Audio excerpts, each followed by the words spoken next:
Yes, you are. Patrick, the DM used Craig. Hmm. What is this, Pokemon? Craig is my move. Also, my super move, kill the party. It only has 5 PP, but it never misses. Yeah. um. All right. So, what happened last time?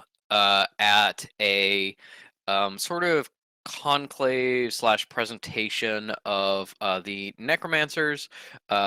Cal's sister came to sort of show the flag, at least as an excuse to come and see Cal and potentially take her back home. But in the process, needed to kind of confront the other necromancers. He was not shirtless, I will say. Maybe Cal remembers him being shirtless, but he wasn't. Um, um, but as this meeting started, it immediately hit a rocky start. Um, one of Tinnitus's necromancers was attacked, seemingly by Cleric Belialo, one of Pagan's necromancers. Um, but they decided to put their potential beef on hold to fight against the much more immediate threat of Elise and her congregation. And then at a presentation of her faith to potential recruits, she and the others were attacked by a mysterious figure who we now know to be Cleric Etica Angelus, the person that Grand Mage Crown confused Cal for in one of the earliest sessions.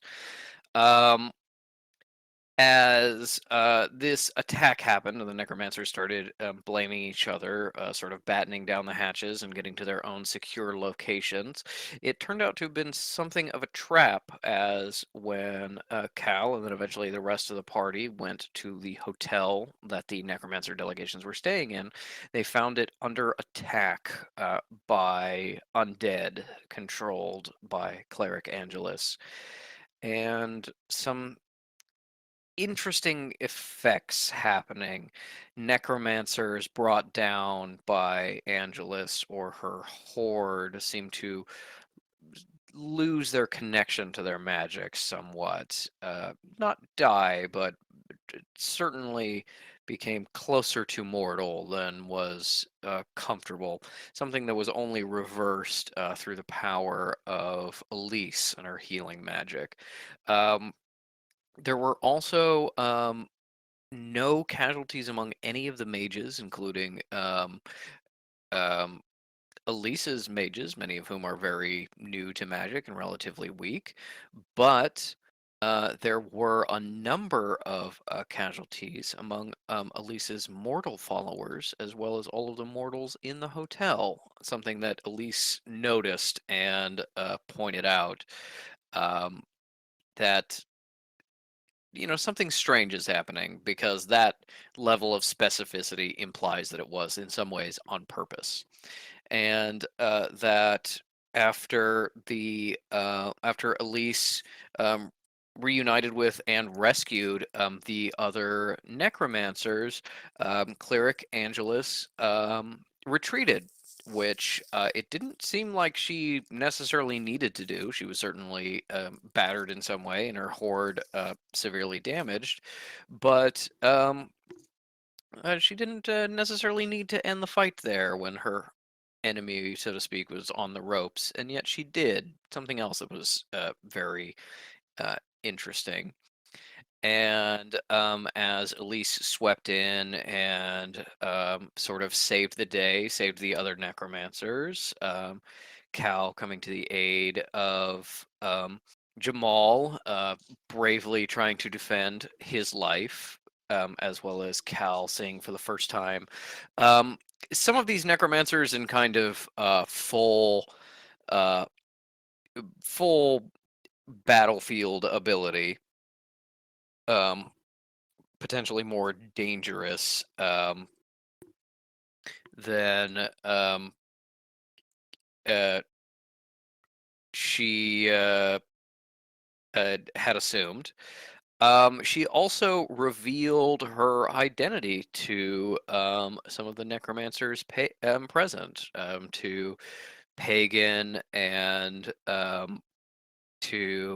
Harkin and Oscura, and also probably to Beliala, who was also kind of standing there, but maybe less important for her, as the sort of adrenaline of the fight started to wear off. Uh, Elise, still seeming like some sort of golden goddess from legend, told Cal that they needed to retreat because she was totally and completely tapped and had absolutely no magic left and needed to get out of there before uh, anyone noticed that. And as the group retreated, they decided to go back to Elise's hotel and maybe have a nice brunch, maybe some mimosas, possibly with Cal's mimosa being 100% orange juice. And that brings us to now, as the party starts heading back down this ruined hotel. Um, the power now turned back on and the elevator working. Um, all of you cram into the elevator and start heading down. You can certainly see a a giddiness, but also a tightness in Elise's expression. Maybe some tiredness or some pain, some frustration, but she does seem to be putting on a happy face for you all as she heads down, and um, as she reaches the bottom, starts to gather together her leftover followers that are um, heading out as well. Is there anything any of you say in this moment?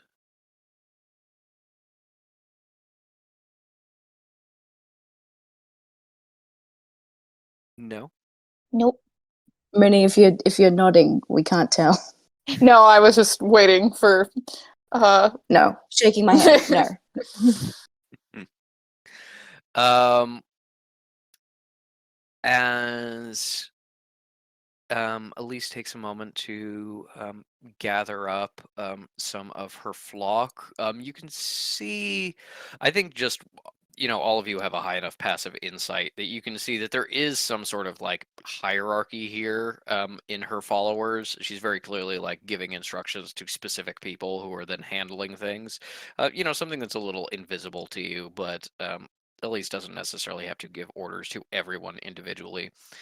Um, but you can see a lot of tear-stained faces of mages experiencing combat for the first time, experiencing death for the first time, and some of them starting to recover the bodies of some of Elise's magically aware but still mortal followers.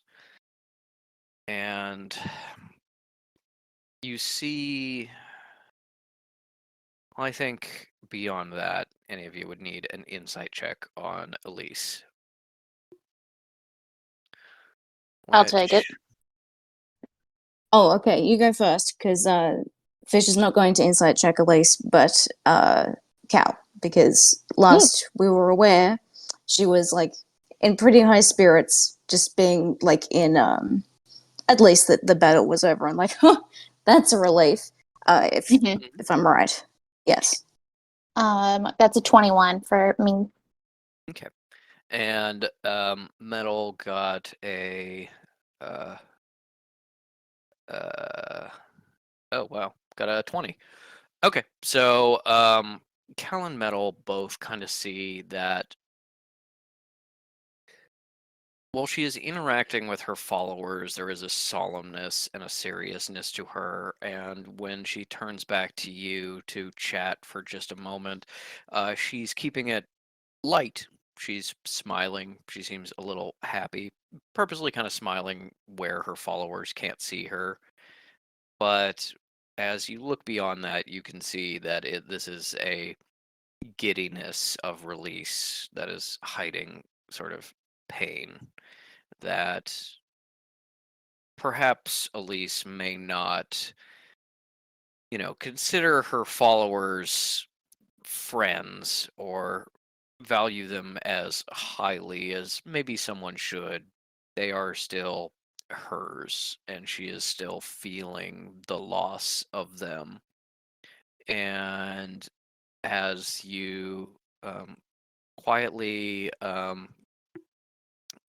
listen in to one of the conversations um, she's having, I think you can overhear a little bit of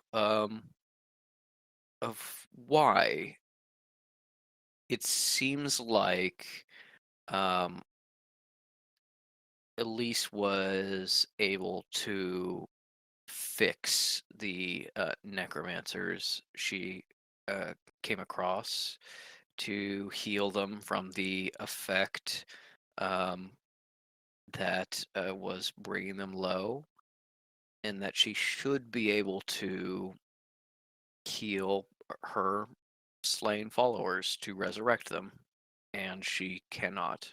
And not just because she is tapped out. There is something that is preventing her from raising them in the same way that she was prevented from uh, raising the two uh, babysitters that she had, her two assistants watching her children.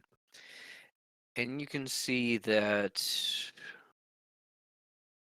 with a 21, I think you can see a certain amount of grief and a certain amount of sorrow that seems to sit ill on Elise because she is not someone who has ever really sat with grief and sorrow. And as she gives instructions to her deputies and arranges for care of the bodies, you eventually make your way out into the street.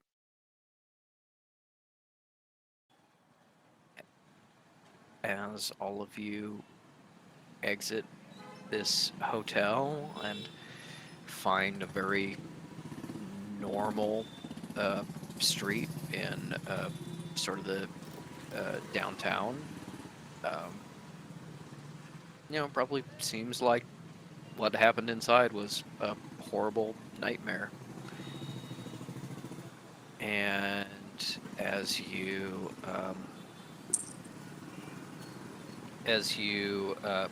head out, um,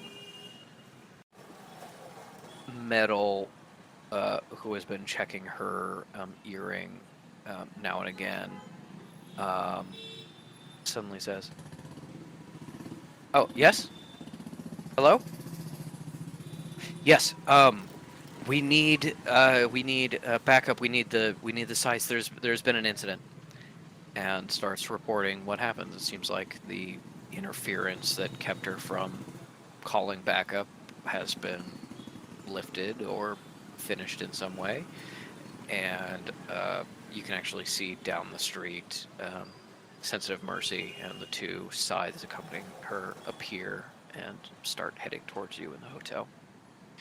Um, Now I think Fish can give that insight check on Cal. Okay. And I'd like to explain a bit further their thought process as to why they're not analyzing Elise. Mhm. Because by their own analysis so far, Elise has been, oh, this is good that we're meeting her. This is terrible that we've met her. Now she has returned to a neutral figure. Because, okay, you might be bad, but also you are objectively powerful and potentially very helpful. So they're looking to Cal in this moment because she's her sister. So, like, to follow her lead on how we're treating Elise, essentially. So insight. Huh? Terrible. That's a 4. Wow. My goodness. What do you think Fish gets insight on for Cal with a 4? You know, the veil is incomprehensible, as it often is for fish. Um, Giving no hint, there was a weird moment in the elevator where Cal was holding on to Elisa's arm. She was probably dizzy. Uh, And giggling. and yeah, no, she was probably like dizzy and delirious. And then once they stepped out of the elevator, she sobered up suddenly and was not feeling as woozy and seems to be back to normal now. And that's about it. Okay. Like no thoughts of like how how in how capable is she of hearing bad news right now? Cal? Yeah. She seems a little. I think maybe you are getting that she's like trying to puzzle things. Like she's definitely noticing the like dead mortal thing and was trying to like see if she can add up math about it, but is not necessarily getting anywhere. So she already seems kind of primed to be like in a bad way of being like something is wrong. I want to figure out what is wrong. Okay. Fish sees this and thinks, okay, well, it would be pretty shitty of me to make that worse at this time. So we'll just go along with it like it's all cool for now, and I'll tell her what I've learned regarding the benefactor Mm-hmm. when Elise is not around. So Mm-hmm. they're playing it super cool and cash. Super Uh, cool, super cash. and also like checking in with Sarah and being like, "Hey, how you doing?" And she's probably like, "Fuck off, don't worry about me." Um, it. I mean, you still have a 4 from insight. You see, Sarah is like very much still on edge in a way, and she's been on edge before. You've worked with her before in dangerous situations. She is like still hyper alert, focusing on the street, looking at the rooftops, always having a hand on a weapon. Um, but with a 4, I think she makes eye contact with you for a moment, and there's just like a little bit of a dead-eyedness to her, and then she looks away, and you don't really know how to interpret that. Okay.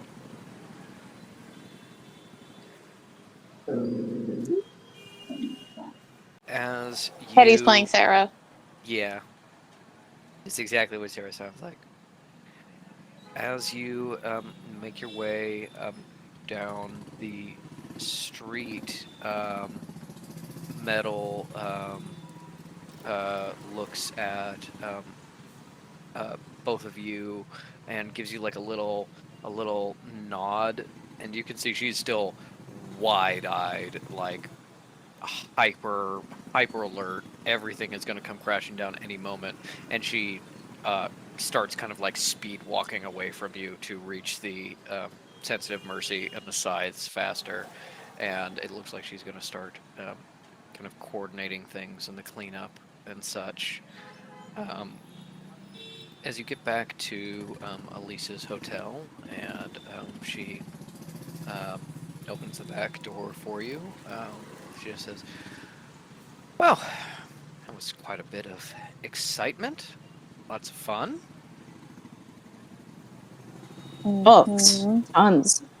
Yeah, I know. Keg and I had a great time. I did not have a great time. That was actually really scary and bad, and I didn't like it at all. I know, sweetheart. Yeah, it's gonna be fine now. We're just gonna chill, and you can have some juice. Yes. No, chill would be good. Let's to brunch, juice and mimosas, I think, and she just is kind of like talking less to you and more kind of to herself as you take the elevator up to the 2 floors that her church has in this hotel and gets to a small sitting room. There is very clearly like this room was set up to relax to with all of you. There's champagne already on ice that is like rapidly reaching room temperature and stuff. Clearly a thing that was set up before this whole escapade. She grabs it, pop,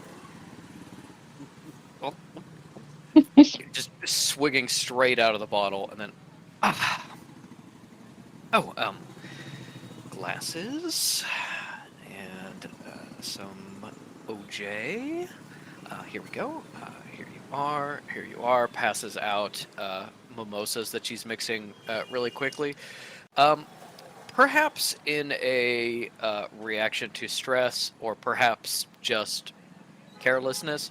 They're not particularly evenly mixed. You notice that like somebody's getting a really heavy-handed mimosa, and some people are getting really light mimosas, and it doesn't seem to be kind of related to anything. Tekno's Um, gonna get crunk. uh, Kekino, you definitely watch. You definitely watch Elise like pour a lot of orange juice and then pour a little bit of champagne and then go to give it to Cal. Realize she already gave Cal a glass and then hand it to Kekino. And Fish watches this and is just kind of like, okay, Yeah, Cal maybe, definitely is like, maybe I'll drink both. yeah, Cal's definitely like, is that wise? Fish is not doing anything about it. All right. No, Um, they're gonna take it off and drink it as well. Cal, while holding her flute, probably very awkwardly, is like, "Do you have a pair of shoes I can change into? These ones are probably meant for the dumpster." She looks down at your shoes, which are probably absolutely coated in blood, I would assume. Um, and you see that she actually stayed remarkably clean, which is probably devoting a small portion of her power to not get Yeah, splattered, which is a weird priority, but whatever. at very Um, least. yes, very least priority.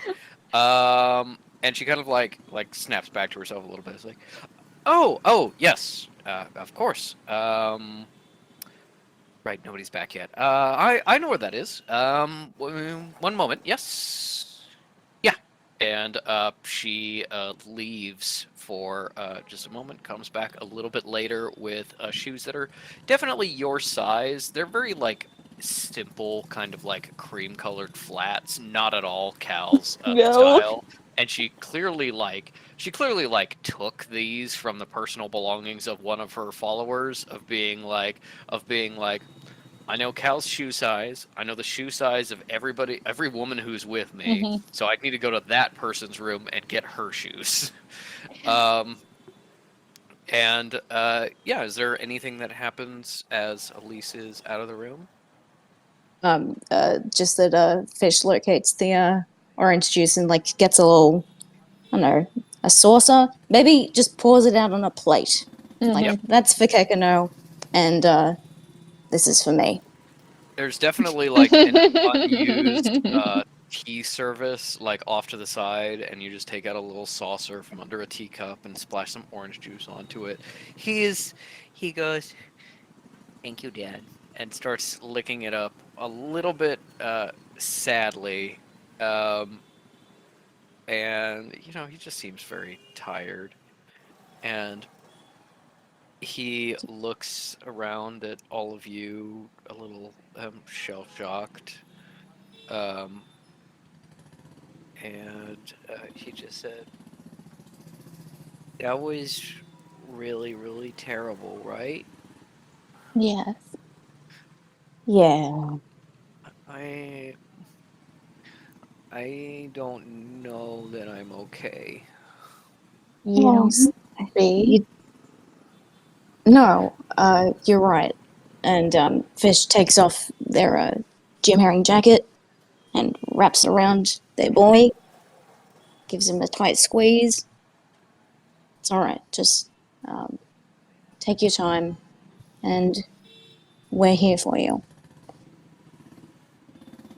Thank you. It's just a lot of people that were scared and in pain, and it was bad. And he just kind of like retreats a little farther into the jacket. You can kind of see his eyes moving around. He's kind of like making sure you were all here, over and over and over again, as if, reassured by your presence. And Elise comes back in. Ah, uh, here you are. I will take those. She Cal takes the flash and goes, "These are yours?" no. I would. I mean, it's sort of. I mean, we'd sort of, provide funds and a color scheme so everybody sort of matches, broadly. Why didn't you just give me your shoes? Oh dear, I don't know where my shoes are right now. Unless you mean the ones I'm wearing, which No, yeah, of course not. no, I can. That's You know I fine. don't. No, it's just you know I don't like wearing shoes with it. It's fine. Hold on, pause the scene while Ink looks up when bowling was invented. It was definitely a thing by the 50s. I mean, Okay, then Fish says, alright, I'm never taking you bowling.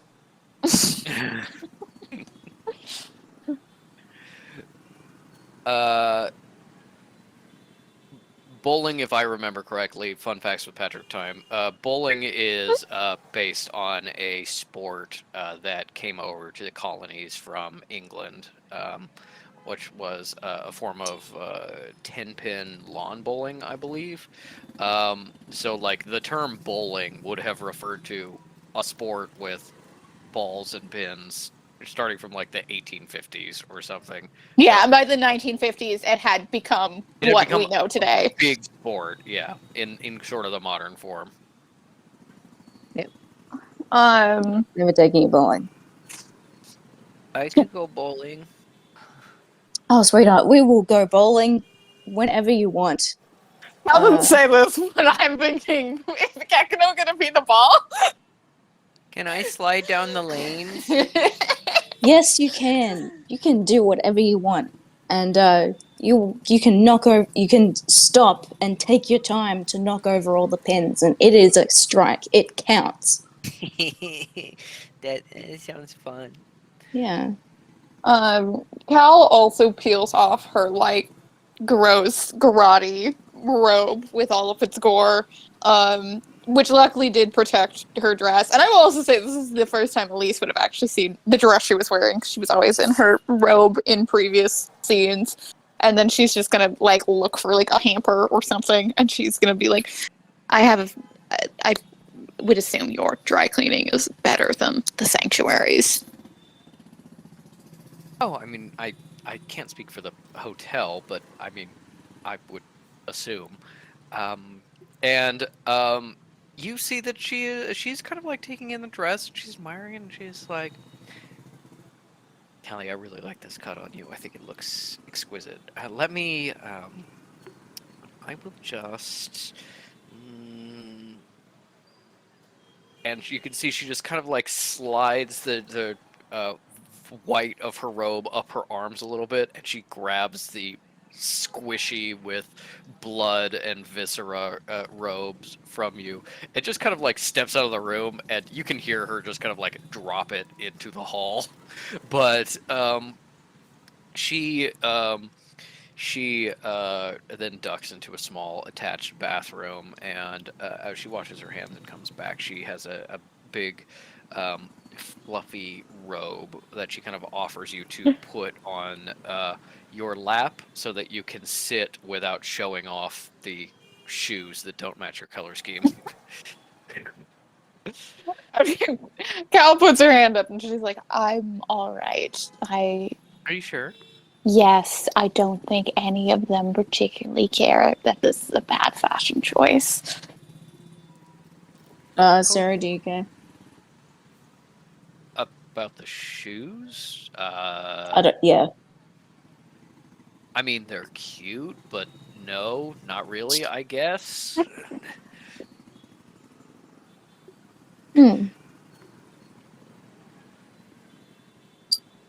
So, are we gonna talk about the like big zombies in the room, or are we just gonna like ignore that part and drink? I am so fine with ignoring and drinking. You see that at some point, Sarah has finished her mimosa and just refilled it with straight champagne. Good Um, for her. and as you say that, Elise is just kind of like, yes, well, um, I suppose I must thank you all for keeping an eye on Hallie, and of course, you were an immense help uh, during this interlude, I suppose you could say. Um, uh, Fish, I Look. Yeah. I wouldn't normally do this, but since you were asking, um, I will have a copy of those documents sent to you as well, with the same restrictions as my patron. That'll be Uh, really that'll be really helpful. Thank you. D- uh, yeah, Apologies. We yes. um we now be super now you're gonna be super cool about this with an expression Me? that yeah, with an expression that says fucking keep your cool. Um but we know um a business associate of your sister's already. We've done business in the past. You may remember our work with the lovely Miss May Gladley and the less than lovely Canton Fleck. Ugh, thanks. You know about that? I'm sorry, Oh, who? What are you guys talking about? uh, this is Sarah speaking, just Yeah. making sure. Okay. Hmm. Uh, Look, you weren't there. It's fine. Okay. I was Um, really hoping that was not the case. Lacey, really? I honestly have no idea who these people are Ugh. either, but I assume you're speaking obliquely of one of my patrons, financially supported the church, helping our expansion up here, and funding our talks and some of our connections to um, the Society of the Rich People. Better governance, that was it. Yes. Well, they promised me quite a shindig.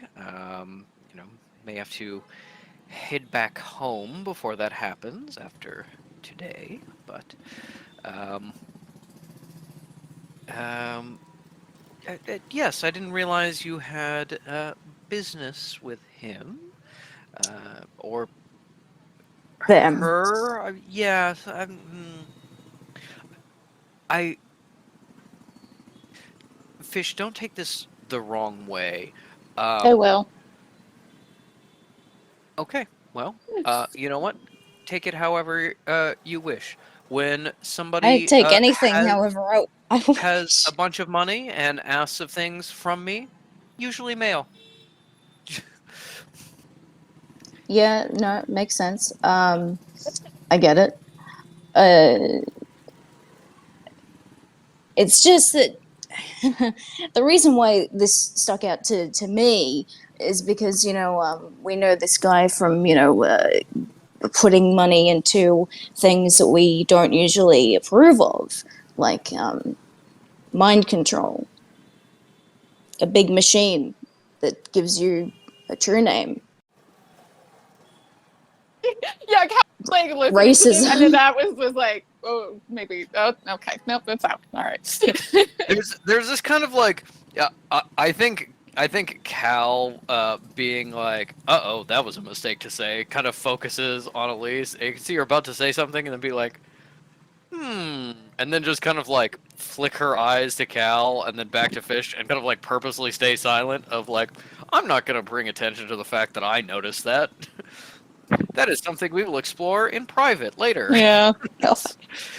Puts her face in her hand, or her veil in her hands, like, oh no. I keep telling and trying to indicate to people, do not give her information, and people keep giving her information.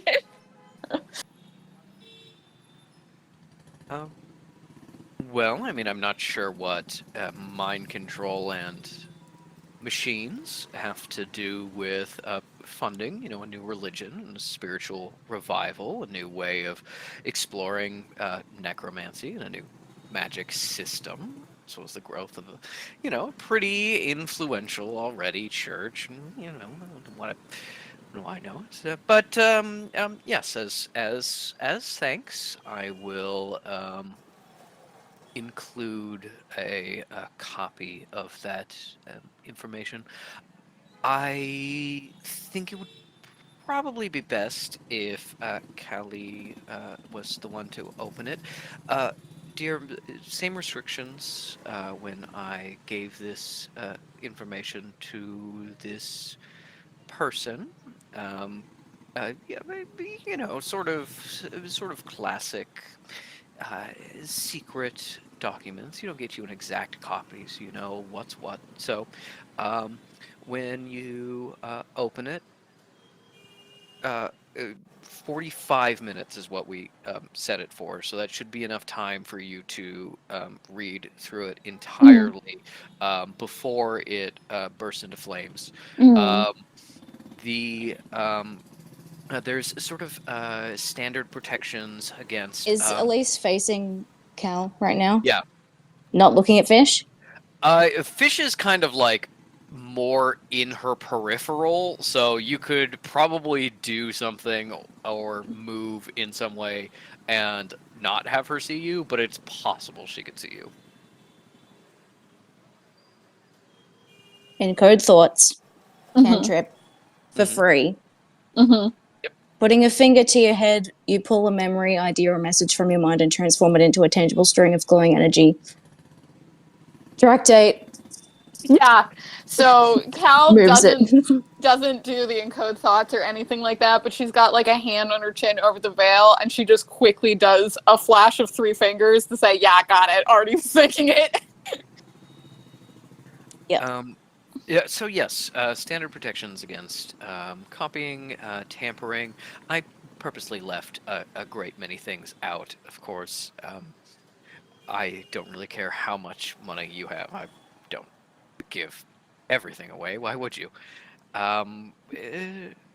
So I A will. micro expression through the veil on Cal's face was like, "Please don't fucking tell me that. Please don't tell me that's an innuendo." Um, you can see that she You're sleeping is. with this man for money. Giving You him can feet pics. you can see that she is being like serious about business. You know your sister enough to know that that may not be this Oh relationship, no. but it's it's certainly possible that kind of thing has happened before. You get your packet of information, and you get your packet of feet pics, and that's what the money buys you. But as she is talking about these protections and stuff. There is a little bit of noise as sounds like people start filing back into the hotel after you, and there's actually a small knock at the door, and when it opens, Metal is there, as well as John Denizel, Elise's second in command, that seems to have led Metal back to you. And she just goes, "Oh, perfect. John, uh, and then when we return, just a new copy, send it out. Yeah, I think first-rate postage is fine. No, it's all right. I mean, what's a mortal gonna do? Blow up? Yeah, no, we'll put a warning on it. Warning, fragile. That works, right? Okay. Yes, we'll have that all sent to you as soon as we return, which unfortunately I think is going to be a little earlier than we planned." Yes. Very unfortunate. Um, it seems like the sanctuary is kind of handling things. There's been the more scythes have come in and are they've blocked off sort of the hotel and are starting to clean up. And I think we'll get the police are going to be involved. Sensitive Mercy is handling them. Um, I also saw Jamal outside. Do we? I think he was looking for Colliginous. Do we need Mhm. to sort of bring him in here, or I don't know? It's kind of like I a don't know, mercy Colliginous. What do team. you think? I mean, I owe Mr. Tractate an apology, but that doesn't need to be done right now. Oh, why wait? Um, And John, can you also. Fish like catch Elise's eye Mm-hmm. Yeah. and No! and flash her a look of it's exactly what you think? Give me an Taxider's eyes insight get check. to me. Give me an insight check. Cool. That's better. That's better. It's 14 this time. Uh, you catch her eye as she turns to Mr. Denizel and is basically like, "Can you find Mr. Tractate and bring him in here, please?" And she's kind of got this look of like, "Yeah, no, I know, Yeah. I noticed. Uh-huh. You and I were on the same page." Mm-hmm. um, and as Metal uh, relaxes in a chair, pours herself an orange juice with no champagne, but still in a champagne flute, and gives Kekano a little hug through the jacket. Um, Jamal is escorted into the room.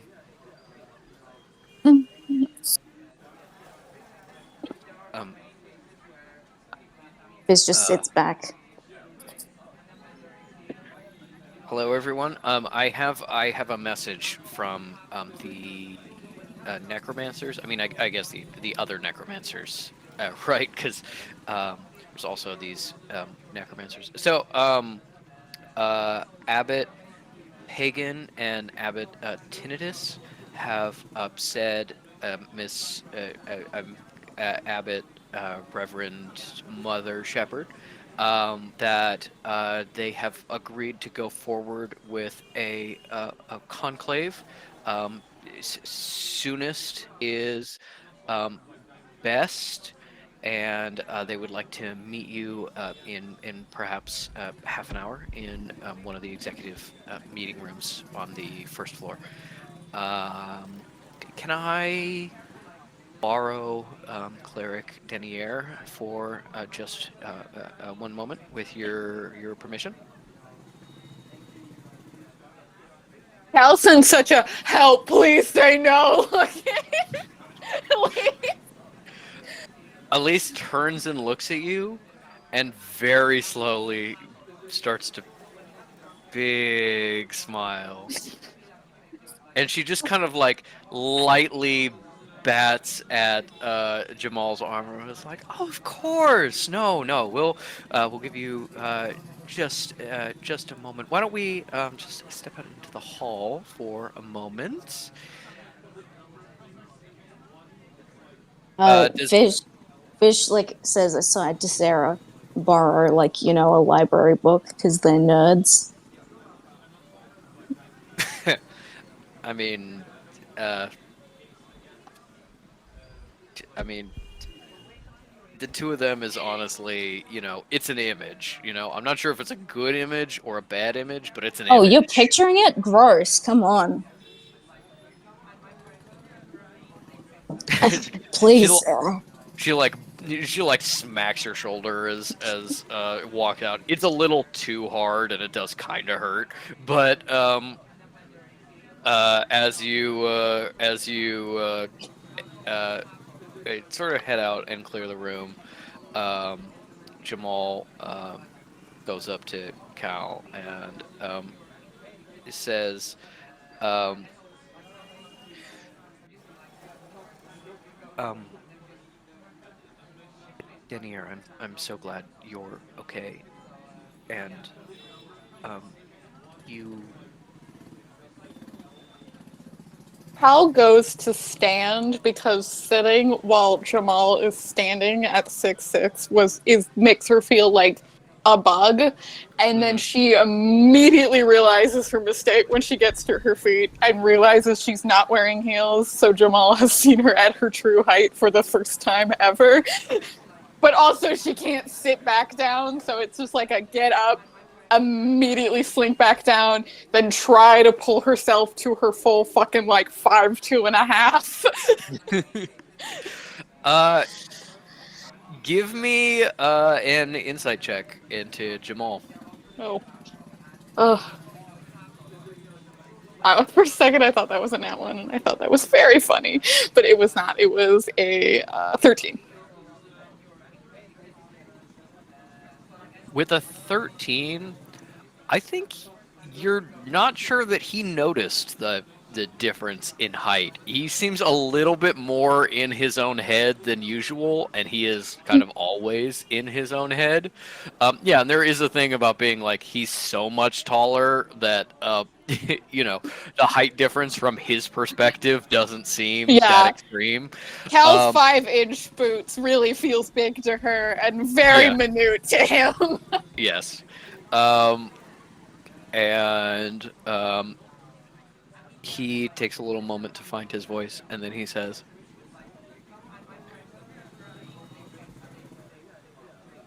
"You saved all of us. Thank you so much. Do you want to get coffee sometime?" I mean, to like, you were just very impressive, and I thought we could discuss magic. And you have that trick where you repair the books with the shadows. I'd like to learn that sometimes, and I think that'd be very useful for my job and for helping you with the things that we need to do for the sanctuary. And I just, think that would be a good environment to learn such things as over coffee. She sits there kind of stunned for a moment, and then she goes, I'm so sorry. And then I think if his face immediately falls, she really catches her mistake and she says, I'm so sorry about sending you to the hotel. I'm sorry. I'm very sorry I sent you to the hotel. I'm very sorry. With that insight, I think you see that as soon as he said that, he's instantly like trying to claw it back inside because he had a much cooler way of saying this that he couldn't put together in time, and he's got the body language of like expecting you to hit him, and when Oh, you start of being like, I'm sorry, it's just like a little bit more of a flinch, and then as soon as you're like, I'm sorry for sending you there alone. He's like, "Oh, that was so terrifying. I was stuck in a room with Sister Tail and Abbot Tinnitus, and uh, they were like, you need to fight, all hands on deck, and they had a library shelf, and I was like, I'll do what I can, and I made a weapon, and I stabbed zombie things, and it was very frightening, and that is to say that it's not your fault at all, and I'm just glad It's that very much my fault. you're like, I okay, nope, nope, nope, nope, nope, nope, nope, no. You can make me take responsibility. It is my fault. I'm taking responsibility. I should have never done that, and I was worried, and I felt so tremendously guilty, and I'm very sorry. You don't need to be worried or guilty. I can handle my own my own business, and I'm your man. Whatever you need, just say whatever you need. I'm assigned to you, and I think that's really good, and I hope I'm helpful to you. You are. Have I not conveyed that? No, you have. I could work on not dying.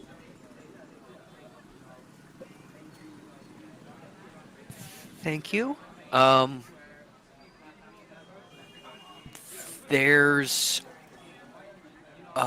sort of a reason I chose the magic.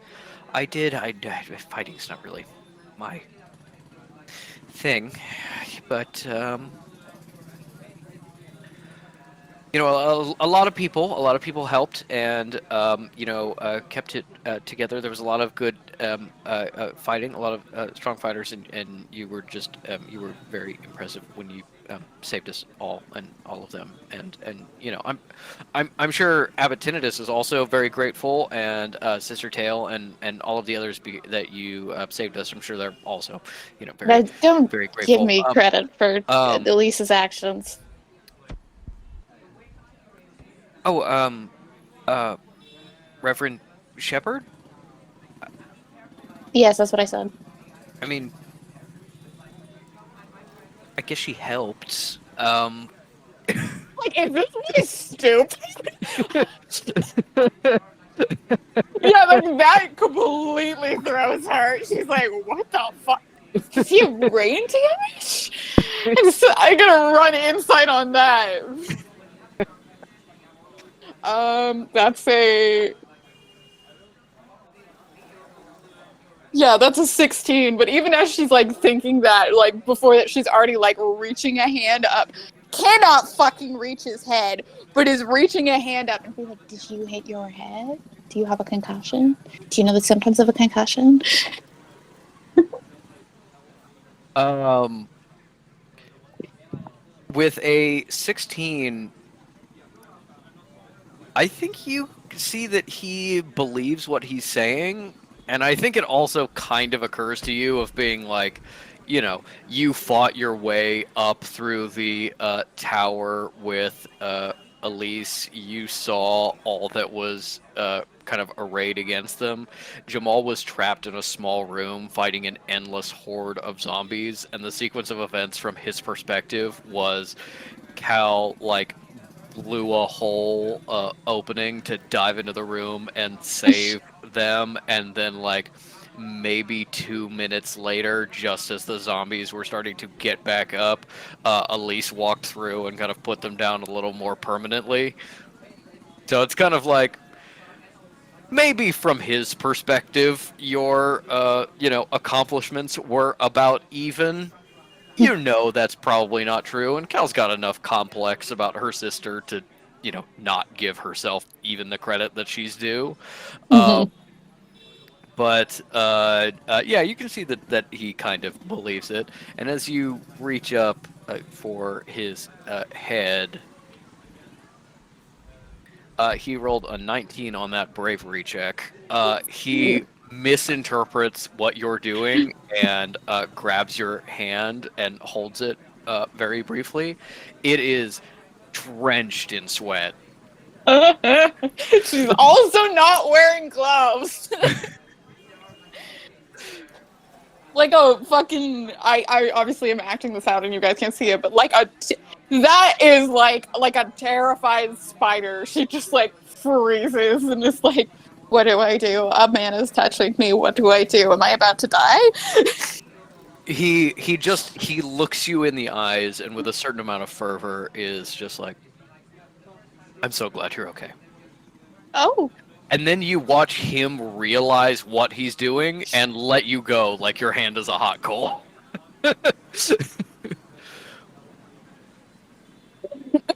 I'm glad you're not dead. Uh, I drink coffee. What was that? I don't drink coffee.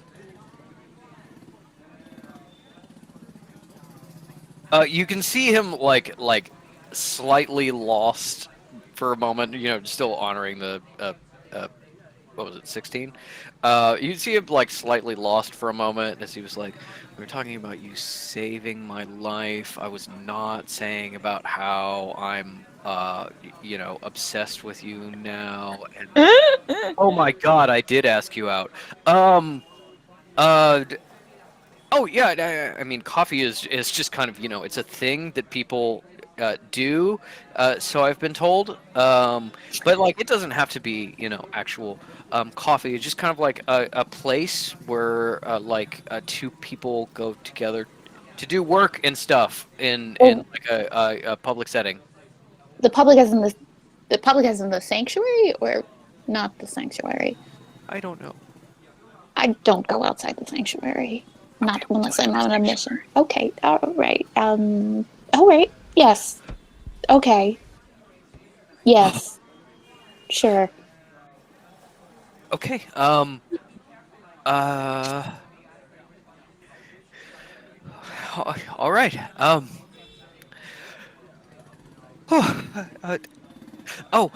right. I need to make sure Miss Shepard is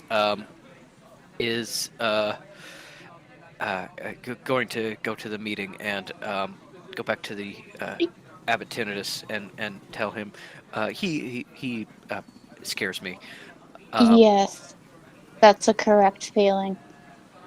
yeah, yeah, no, just whew, and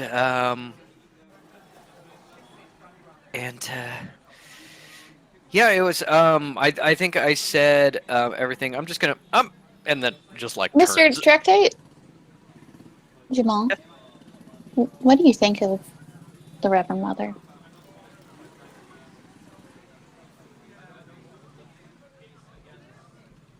Um,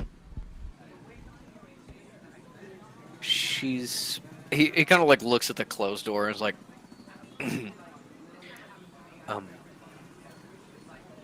is she is she like related to you in some way? And how would you reach that conclusion? I don't know. There's just like a little bit of a familiarity. Maybe are you cousins?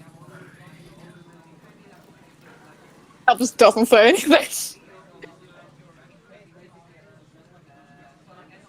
I mean, that's just kind of what I think. You know, it might be stupid. Um, yes, that's what I think. Unless were you asking for another reason or something else, or I just want to know what your opinion is of her. she seems very magically strong, I suppose. It's got a, you know, she's got a lot of people here to kind of support and follow her, which I guess means she's, you know, good, right? You know, like a lot of people. You know, they've it's like the sanctuary. You know, you get a lot of people together following some leadership. You know, that's good leadership. So I assume she's kind of like a good leader, and um,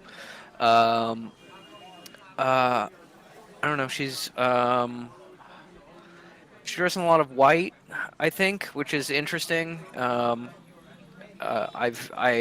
I don't think I've ever been somewhere where there's like a dress code. Like there's very much like a color scheme going on. I've only kind of read about things like that. Um, she seems nice, I think.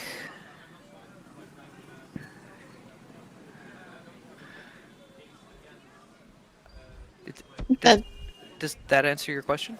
I do you feel like you've answered the question? He just kind of like freezes like a deer in headlights. Never mind. Uh, and with the,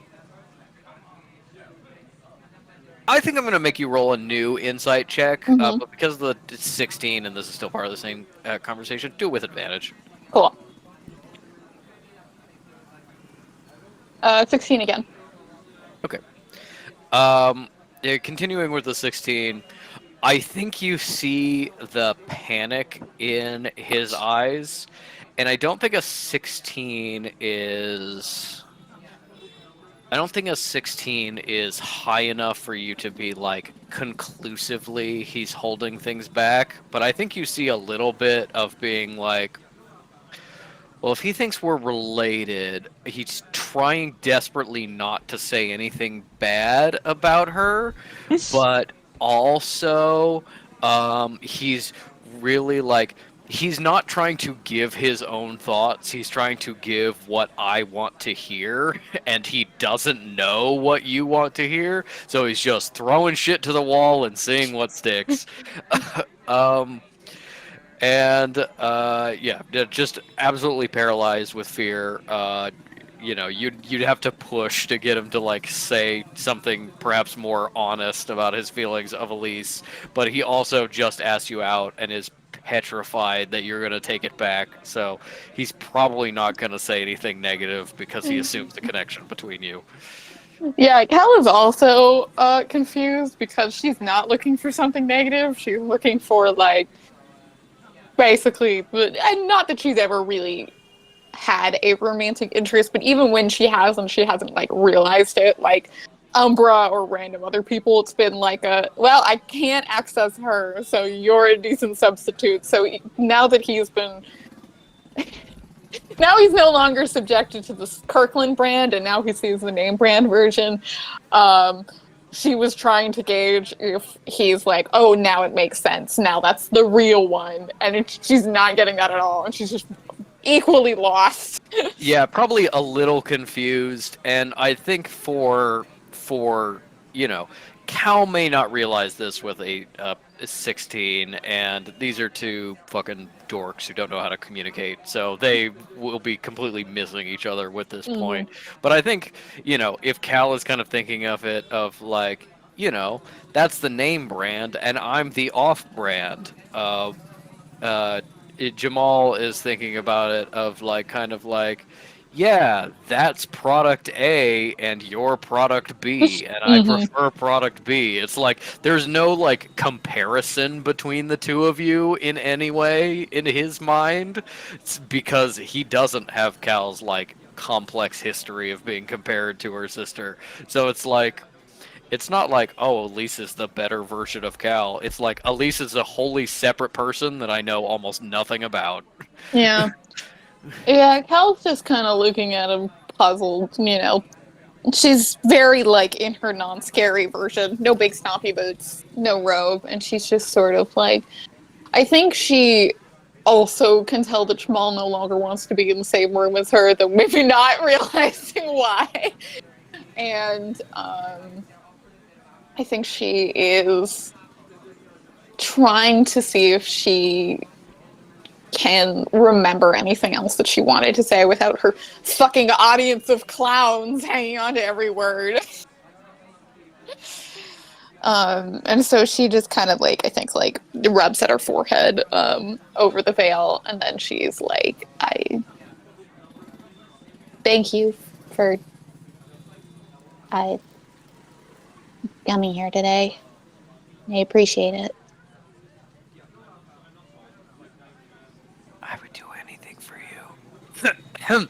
I'm here to help. That is my assignment. um, I'm gonna go. And thank you again for doing what you did. And I'm going to talk to the Reverend Mother and then go back to Tinnitus.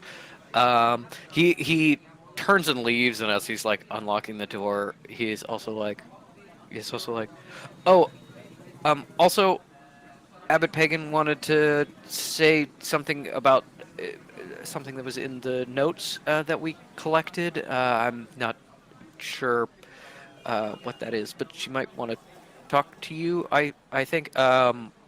Anyway, and then he opens the door to see where the others been during this conversation. Pressed against.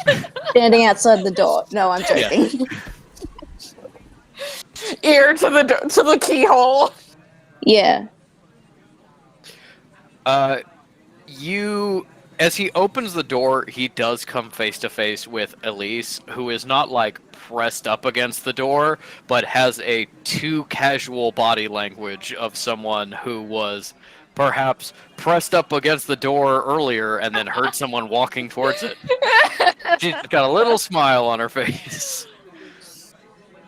Yeah. So Fish hasn't gotten up, but like they've been looking at Elise standing at the door like this, uh, and just going, yeah, no, that all makes sense, and but in keeping with their half promise to Sarah, it's like we're just going to sit here and drink and not actually discuss anything that just happened.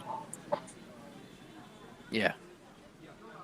Hey, you think I can finish this bottle without breathing? Yeah, you can. Go, go, go, do it. Yeah. Yep. Just woohoo! Love it. Excellent. Ugh. I knew you could. Try it on me sometime.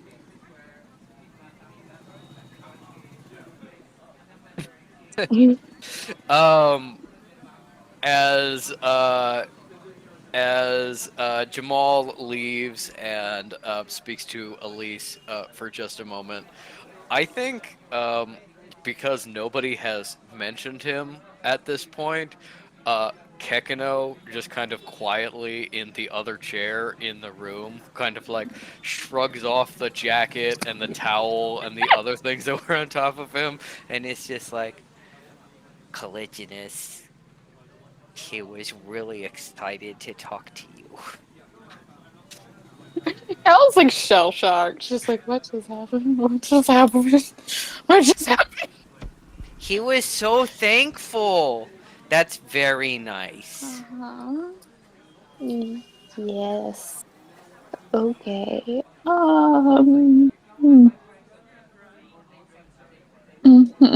And then she like remembers that like, oh fuck, wait, Elise and Jamal are about to interact and snaps to attention. Do you leave the room to see what's happening there? She would try to stay as far away with still being like in earshot distance. So like ideally she would be in like the doorway hiding. But Okay. if she couldn't do that, she would walk out of the room. Give me a stealth check. Mm-hmm. Another 16. With a 16, you can kind of sort of hear like the edges of their conversation from where you're sitting, but you kind of like casually, like step up and walk over to where Kekino has been seated and scoop him up, and that happens to put you in a position where you can see out the doorway and see them interacting. And then you're just like, You're just like, oh, I need to fix my shoes. Oh, the seat's so low. I just gotta move to this other seat a little closer to the doorway, and just like make your way so that you can see and hear them. And you see that Jamal is just telling Elise some details about the upcoming meeting, where it's going to be held, and the information he was given. Elise seems to be kind of sort of listening, but is also just giving him a big smile and Oh nodding no. along. And there's one point in which she says something nice to him, like, good work at the hotel or something, and kind of puts her hand on his arm and just kind of like moves him just slightly enough to like make eye contact with you and just go like,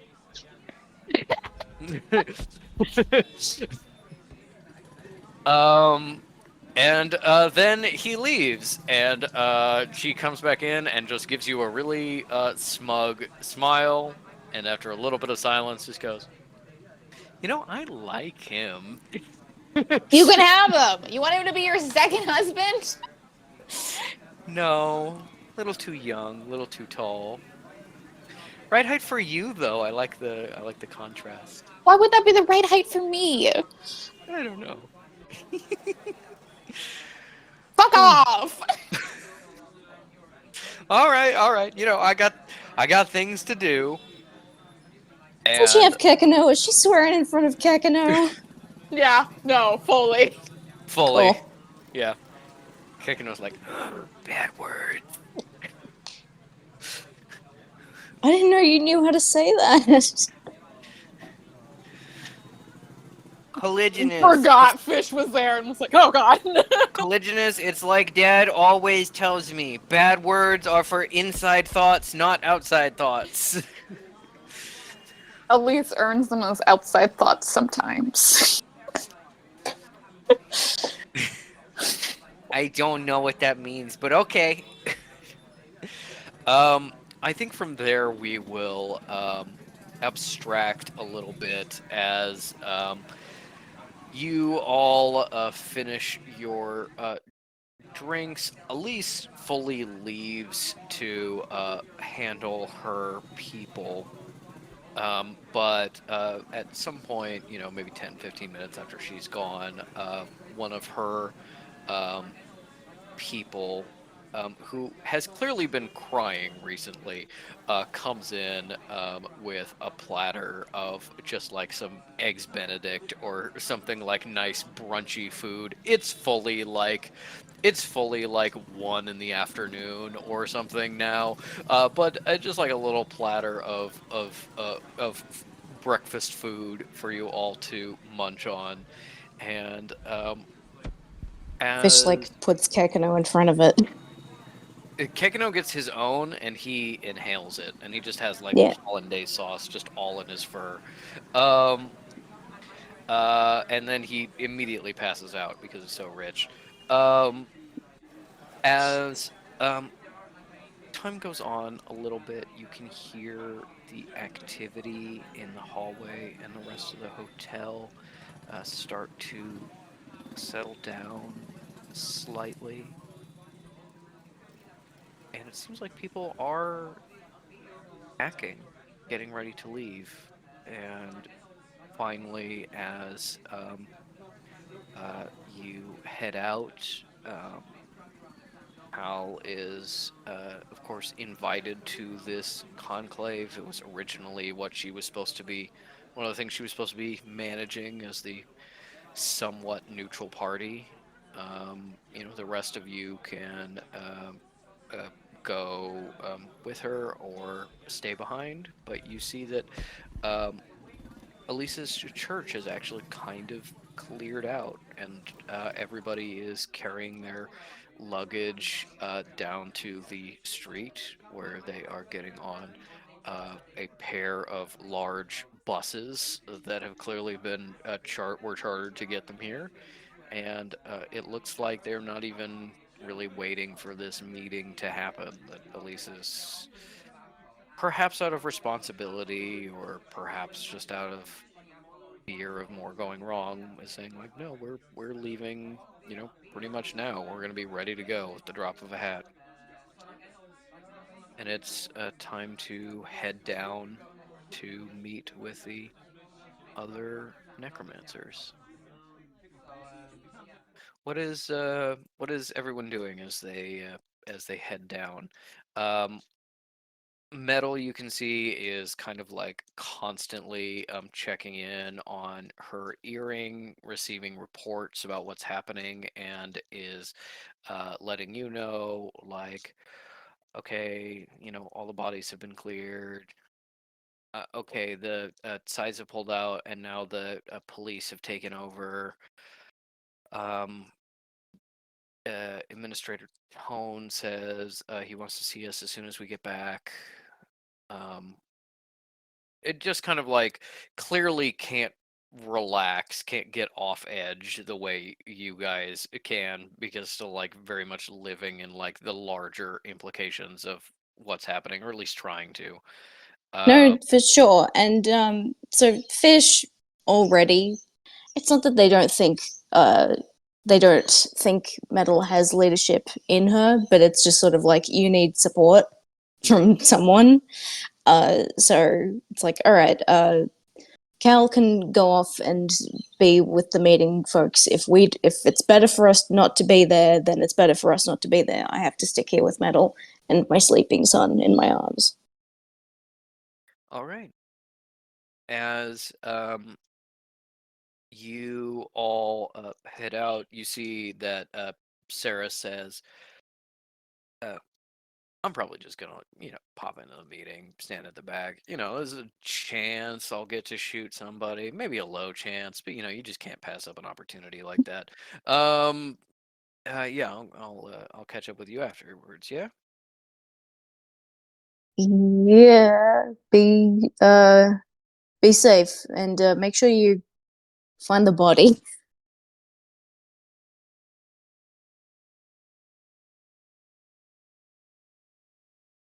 Yeah. Thanks, dude. Well, I'm gonna get the crate. I'm gonna have to call some people. See if we can figure out where the fuck it went. But yeah, I mean, moving a big crate, that's something people do, but you take a giant, weird, decaying body out of a crate, now you gotta do something with it. I gotta assume it didn't go far, right? Anyway, yeah, that's a Hey, problem for an hour from now. Yeah, we'll meet back up. Let me just. okay. There'll be a room for this in the sanctuary for you if you need it. That's me saying that, but like I'll make it happen. And if you see the little one around, tell her like thanks and stuff. Yeah. Oh yeah, Yeah. the I guess Yeah. other Munchkin, yeah. Um, Sleeping other. Beauty, like you said. Yeah, Sleeping Beauty instead of Spooks. Yeah, no, I got you. Sleeping Spooks Beauty, Spooks 2. No, I like Sleeping Beauty best. Whatever. I'll catch up with you. And she and Cal go to this meeting. As Cal and Sarah and Elise arrive, um, you come into a small kind of executive meeting room, big long wood table. Most of the lights are out. It's pretty shadowy in here, which, kind of gives everyone a certain advantage. So could be kind of like a sign of goodwill, but maybe not. Um, and you see that in this big table, there are only two actually spots that are taken. Uh, Abbot Pagan is sitting, and behind her, sort of uh, close to the walls, uh, there for support, but clearly not part of the proceedings, you see and Harkin and Oscura And as you're entering, Beliala is entering a little bit before you. And you see she goes to walk over to stand behind Pagan, and Pagan shoots her kind of an angry look, and she looks a little like hurt and confused by it. She's obviously been out of it enough that she doesn't have any context for like the larger trouble that was done, in her name that she was blamed for. But she then kind of like slinks over to go stand near Harkin, who whispers something to her when she stands over. Um, on the other side of the table is Abbot Tinnitus, and behind him um, is his people. Um, um, and you can see that everyone with him looks very much worse for wear, but they are all on their feet. Um, everyone is at least alive enough to be able to stand somewhat menacingly in the background. Um, um, and he seems a little less aggressive than he was previously at kind of these meetings, but is watching you all very cautiously as you walk in. Elise brought no backup or support of any kind, walks into the room very calmly and takes a seat, kind of forming the third point of a triangle between them all. Um, and says, "Well, are we ready to begin?" It's quiet for just a moment, um, as Tinnitus and Pagan kind of shoot each other a glance. And I want Cal to make, yeah, probably an Arcana check in this moment. Oh shit. Like for like what's happening magically under the surface in like this small moment of silence. You walk in and sort of step away from Elise to be in a more seemingly neutral position, but you just can decide whether you actually sit at the table or just kind of hover. And Sarah immediately kind of like fades um, into a darker corner, just kind of keeping an eye on things. I will say first, Cal's head has not been in the game, and her head is on a swivel because she keeps thinking Jamal is going to show up. Yeah. Jamal is not in this room, but Cal has no way of knowing that until she steps into this room. Yeah, so she head on a swivel, just still been processing it. I think if she had been not out of it, she would have like thanked Sarah for joining her and stuff like that, but that hasn't even crossed her mind because she's just like, what the fuck happened, Yep. and I think it's not even like she's not thinking about it at all, but I did hit a 28, so I think she's probably stunned by whatever magic present she picks up that snap finally like she's like a fucking bomb dog when it comes to, as I always say, a cadaver dog when it comes to magic. And I think the only thing that can like yank her out of her own like anxiety spiraling is just inherently being so good at magic that like her like in innate sense is like, hold on, the equivalent of like snapping fingers in front of her face. Yeah. Okay, 28 then. Yeah.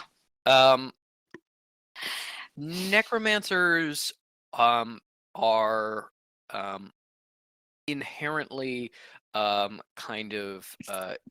necromancy is inherently magic that interacts with the environment. It gathers shadows to you. You have your necromantic objects on your person that are a locus of your power.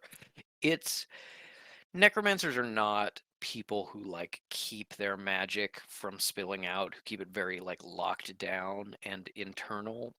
And in that way, they can kind of, telegraph their readiness to a certain extent through their magic.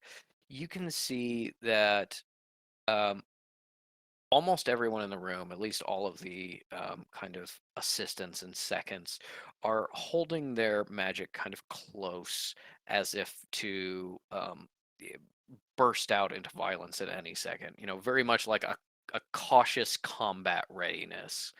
Um, Tinnitus, on a 28, you get nothing from him.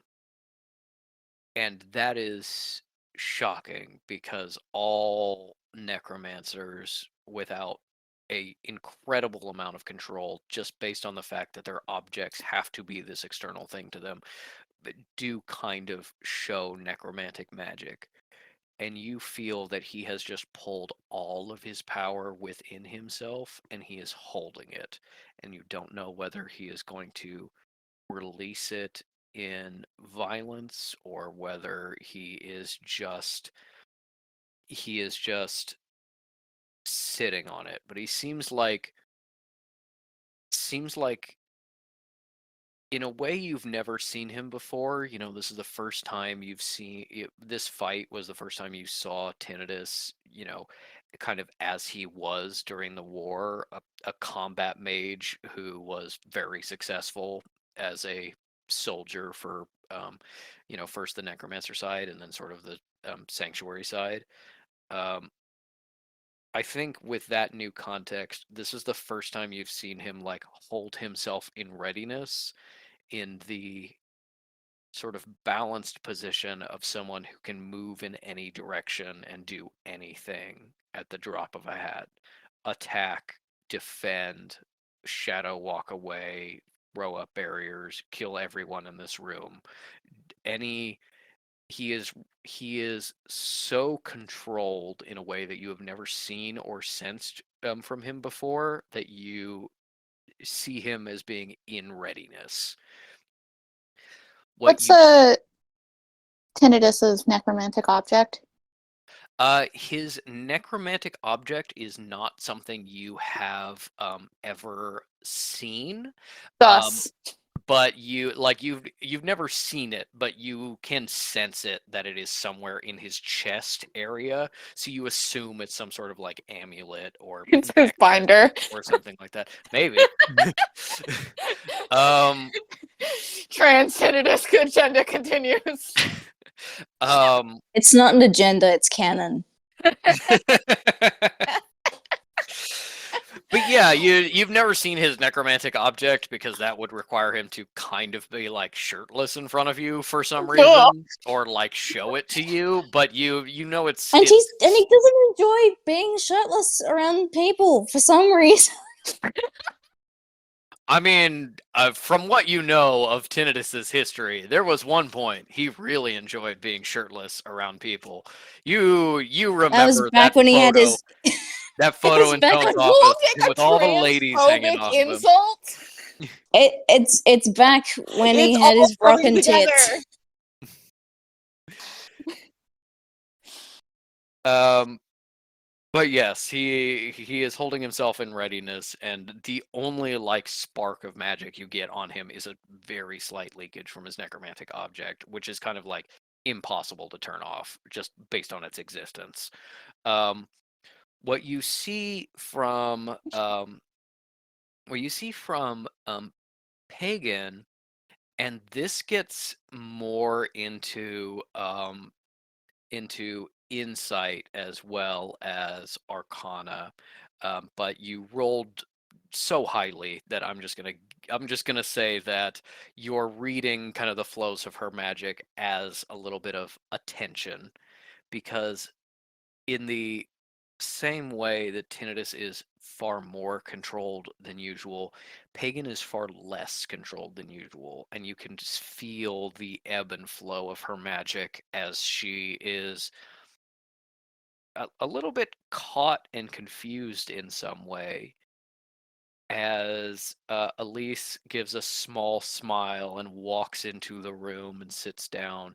Pagan's attention is on her so totally, and then her eyes are flicking to you and looking between the two of you,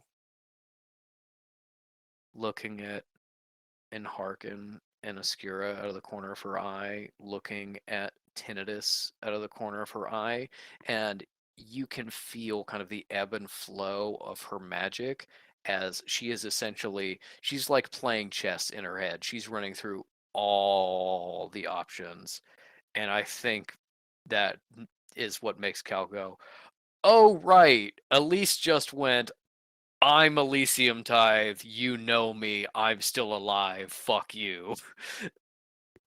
And you see her kind of weighing her options of what she is going to do or not do, and she is focusing on you, Cal, a lot more than anyone else in the room is, as she is Yikes. like, okay, sister's still alive, got to take that into account. And one of the things you've run into before, that we've talked about, happened in other sessions, is that necromancers very often like stretch out their magic to each other, just a little bit of shadows to kind of like brush against each other, and it's how necromancers recognize each other. Like cats. Exactly. Um, um, as they sort of brush magic against each other, and that allows you to recognize a fellow necromancer, um, as well as identify individuals. You know, you're part of a religion where sometimes, you know, because of veils or whatever, you're physically obscured. Your magical signature isn't. And so necromancers often kind of meet shadows to kind of be like, oh, yeah, just, you know, I thought so, but just confirming that's you. And you are aware with that 28 of kind of this tension in the air and this ebb and flow of Pagan's magic. And then, almost as like to reassure herself, you see her reach out with her magic towards Elise in sort of this brushing, this connection to just confirm what she already knows, that this is Elise. And you see the shadows under the table start to lengthen, writhing from multiple directions towards Elise. And then you see them stop. And they cannot stretch any farther. And Elise flicks her eyes down at the shadows, flicks her eyes back up, and makes eye contact with Pagan, and smiles a little bit larger. And I think you see fear as Pagan pulls the magic back into herself, as Elise is so powerful that she can stop her from doing the necromantic equivalent of breathing.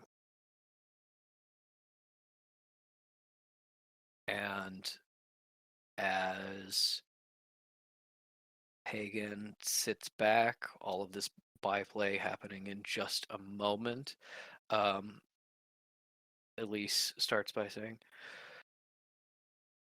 well, I'm glad everyone is still alive to make this meeting. You're welcome. Real quick, with my 28, is Elise recharged? With a 28, Elise is not recharged, but she got a little something back. She is not completely tapped out. She is really low. But I think you know your sister well enough to be like, whether I'm at full strength or absolutely empty, I am fucking having the same attitude, just Yeah. bluffing my way Yeah. through it. Absolutely.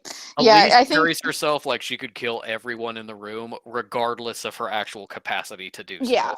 No, it's the same energy whether or not she's a Chihuahua or a German Shepherd. Yes, very much.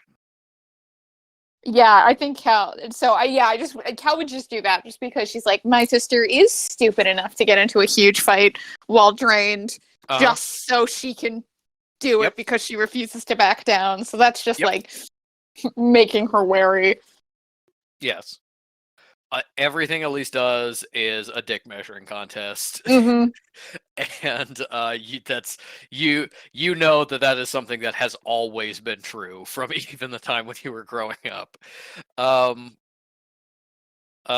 yeah, I think you know that Elise is pretty tapped.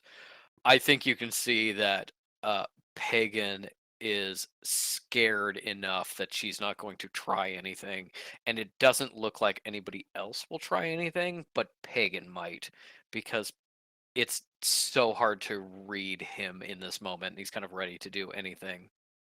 That tinnitus might. Yeah. Gotcha. Um, and as Elise kind of mouths off to all of them, you see both Pagan and Tinnitus kind of frown a little bit. And then Pagan says, well, I can't say the meeting went exactly as we expected. That's certainly true. But I'm sure we would have handled it without your assistance, Reverend Mother. Using Elise's title for probably the first time ever. And Tinnitus is silent another moment and then says, I think that any hostilities between us must be shelved for the time being, as we face some external threat. Provided, of course, that we retreat to test each other another day. That sounds agreeable to me. I was just going to mention that after our meeting here, we will be heading back to our home.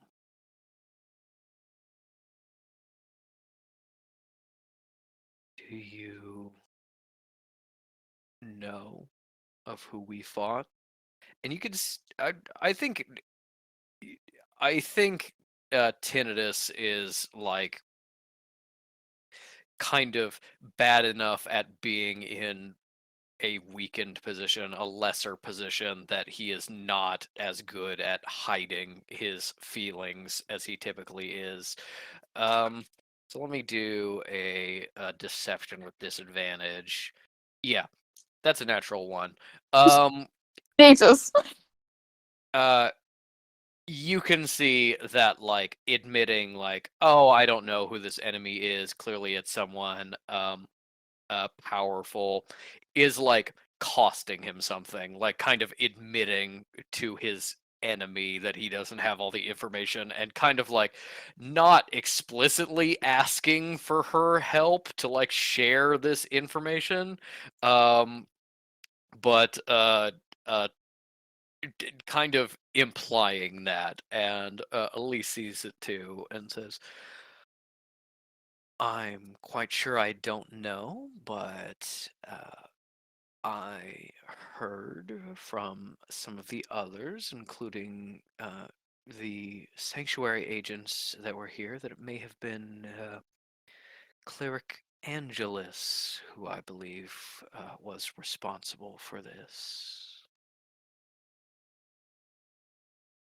Cleric Angelus is dead, as far as I was aware. Yes, that was the rumor. Well, if we have a new enemy, then I suppose we can call a temporary truce on.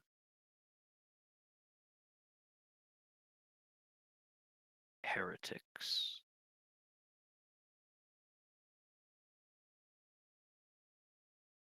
And now Hagen is sort of looking at him like, I was on his side, kind of, sort of, the enemy I know against this foreigner. Now it's kind of like, I was willing to just like drop everything for the time being, and you hit that heretics hard, like you're gonna pick up this fight later, and I'm not sure I want to be in this with you. And as as Tinnitus and Pagan and Elise all seem to come to mutual agreement to withdraw and fight another day, for this was supposed to be, explicitly like a conclave where they're like, hey, here's my thoughts on our religion. Does that convince you? No, here's my thoughts on their religion. It's supposed to be this very like open dialogue about like trying to convince each other. That's a fiction and everyone knows it, and it's supposed to be, kind of browbeating about heresy until you sense weakness and then can attack the other person. The fact that nobody is even pretending anymore that this is not a very hostile meeting says a lot about how open and honest they're willing to be with each other, something necromancers do not do. And then, as Tinnitus looks behind him at his very injured people, gives a small nod, and pushes back his chair and starts to stand up. With that 28, it is not a sense of someone being there. It is a sense of something that should be there that isn't. It first starts in the back of your mind, and then it's made more clear, and you know that Angelus is in this room. Oh, fuck. I think Cal will probably go like the one person that she can kind of rely on. The one person she can kind of rely on for being the only person there without an agenda. If she, with my 28, if I can get any sort of sense of her or the her like magic signature or someone doing a pass without trace, I think she'd go Sarah and point her to or send a shadow spear to basically be like aim. As you realize that Angelus is here, your attention is drawn by this absence to a side of the room, a wall that is between where Beliala is standing and where Umbra is standing, just a little gap between the two groups. On the far side of the room from the door, where there is a little Canadian flag on a flagpole. And just as you turn and realize and you say Sarah, and Sarah starts drawing, you gathering your magic for the shadow spear, you also see the three abbots just a moment behind you. You were a lot quicker on the draw than they were, but they are still very high class necromancers. They also notice at the same time and turn to look in this direction and gather their magic to attack at the same time. You launch out your shadow spear just as she appears. Caution fail. She ducks out of the way of the shadow spear. Sarah immediately just firing off tons of shots into this wall. And a second after the shots hit, a thin, needle-like spear of shadows, a concussive grenade of shadows, and then a split second after it, just a wall of light that annihilates, that like scorches the wallpaper off that side of the room as all three of the abbots attack at that same moment. And as the smoke clears and the flag burns, and all the others um, get into position to attack, you see that Angelus is not there anymore. All the abbots are on their feet, and then Elise says, "Cleric Angelus, I presume?" And turns and looks towards the door that you entered in, and she is standing there, having shadow walked across the room in the moment before being blown away. The other necromancers look at her, ready. She smiles, tilts her head, showing the mess of her throat, and gives a little bow. And then takes the door handle and slowly closes it. And just as soon as the door is just about closed, Sarah just unloads 2 shots into the door as she ducks away, and then everybody looks at Sarah and she's like, "I had to be sure, you know? Why not try?"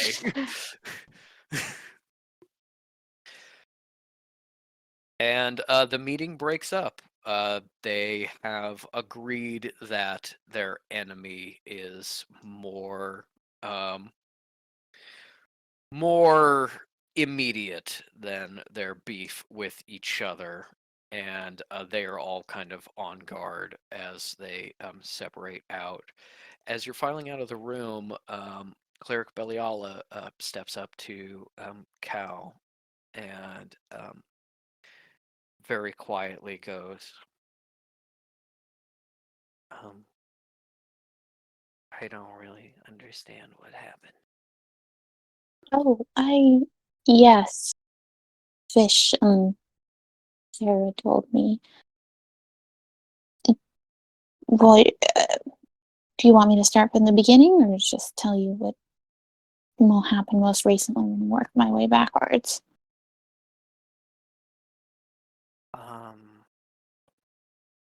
All of it. All right.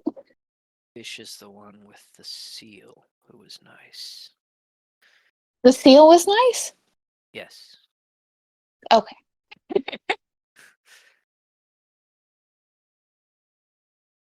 And then do you just, download, just tell her everything that kind of happened? Yeah, I think she would kind of make sure nobody's making like fucking peon go listen to me monologue or giggle at you for in Elise's case giggle at you for Jamal or anything else, and I think she would just take Belial aside and just give her a very she's reciting pretty much the report she made yesterday of you went missing, this is what happened, and blah blah blah blah blah. And I do think she would add maybe more detail of being very explicitly I was told that Pagan considered basically you are dead to Pagan, despite your you were dead to Pagan as of yesterday. And I do think if she clocked that reaction, she would maybe add despite your obvious proven innocence.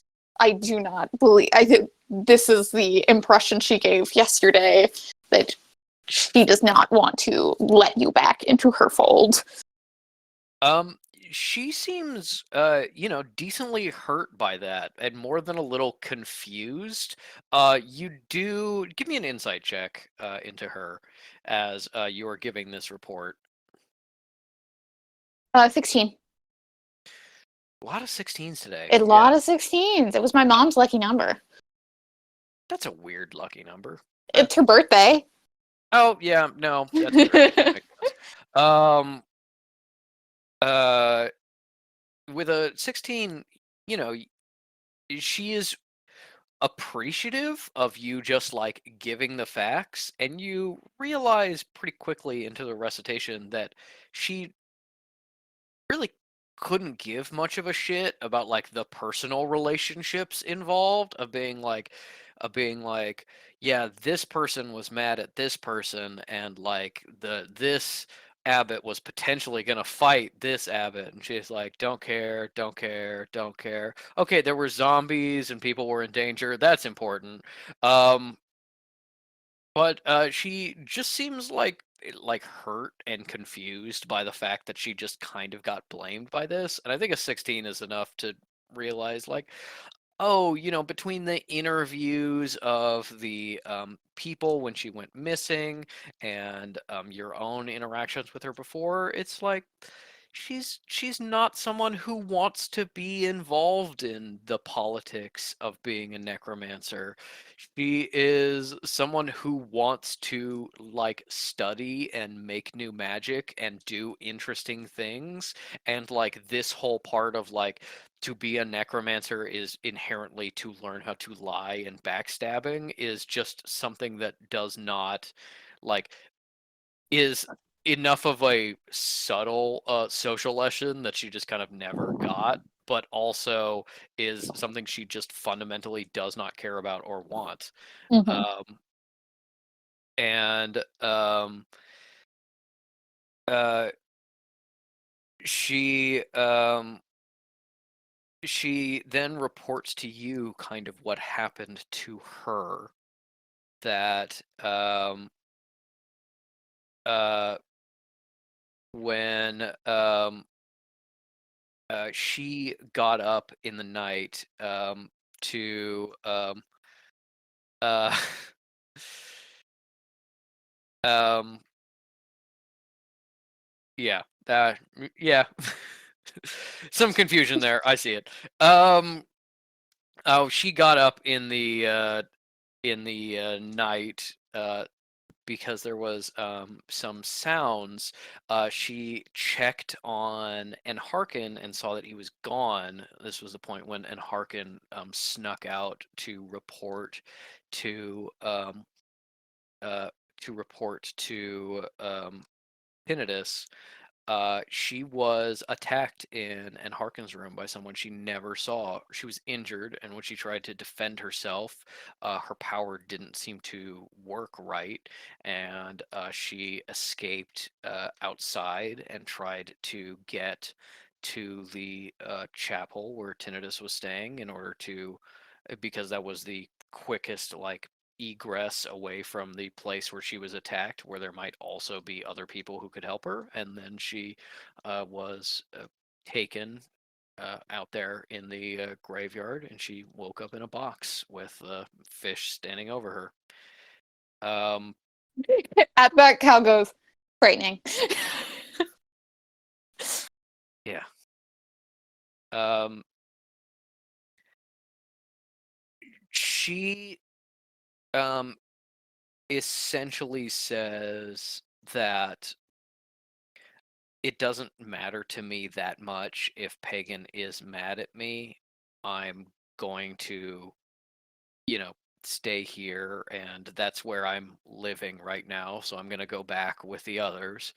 But I think with a 16, you get a sense of, gratefulness that you checked in on her and actually told her things, and that she feels a little bit closer to you maybe than she feels with the others. Feels, maybe a little betrayed by the others not believing that she was innocent or looking particularly hard for her. And I think Cal sees maybe a little bit of an opening to, leverage Beliala more to her side. But for right now, she is Pagan's cleric and will stay with Pagan. As you head out of the hotel, Elise joins you for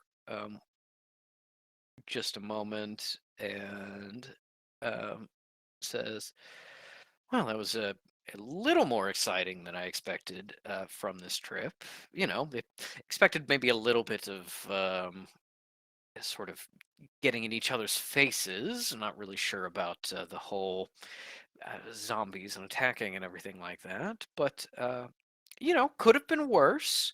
Um, I'd love to stay and do some shopping and such, but I think I really must be going. The church isn't going to manage itself, and we've got a lot of people heading back home.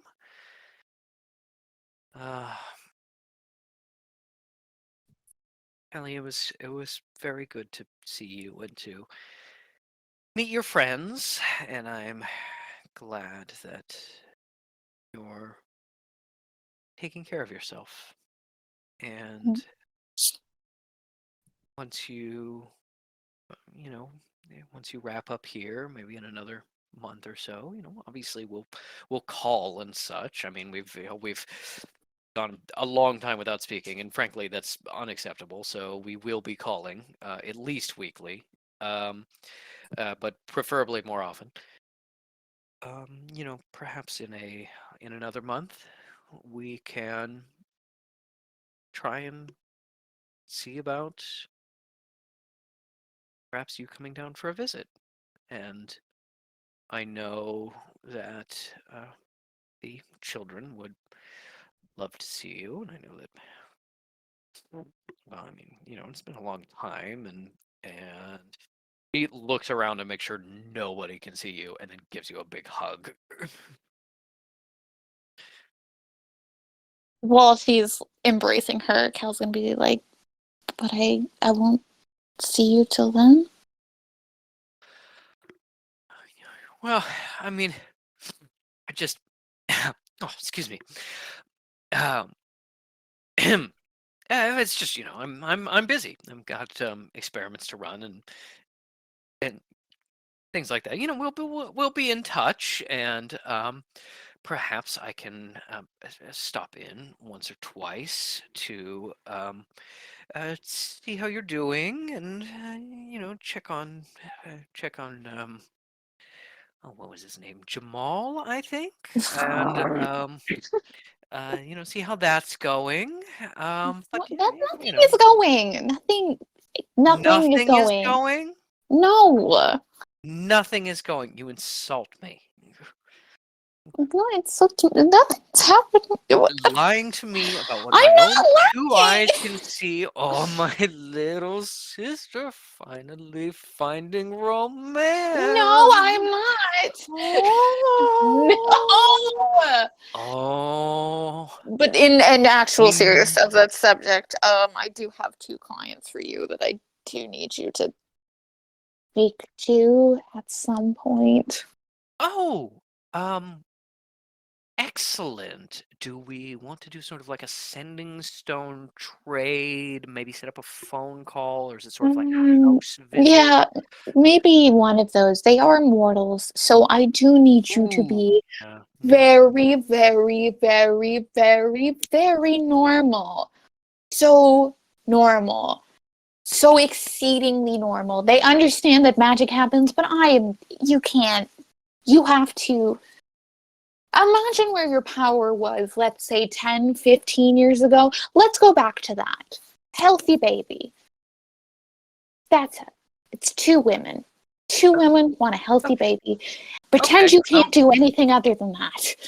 Okay. Um, uh, darling, genuinely, no idea what you're talking about.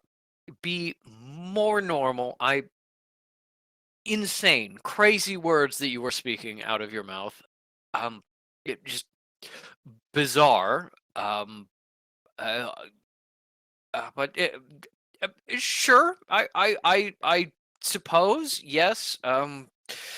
15 years ago. Well, I mean, that was sort of after we lost contact. You wouldn't know about the angels. Okay. What? Never mind. Not the portal, not the homunculi. Okay, just Trying to say is just, put yourself in a little tiny box. I've never been very good at that, Yes, I'm aware. but I will try, I suppose. But yes, two women, healthy baby. Take a little bit of birth magic, mix them together.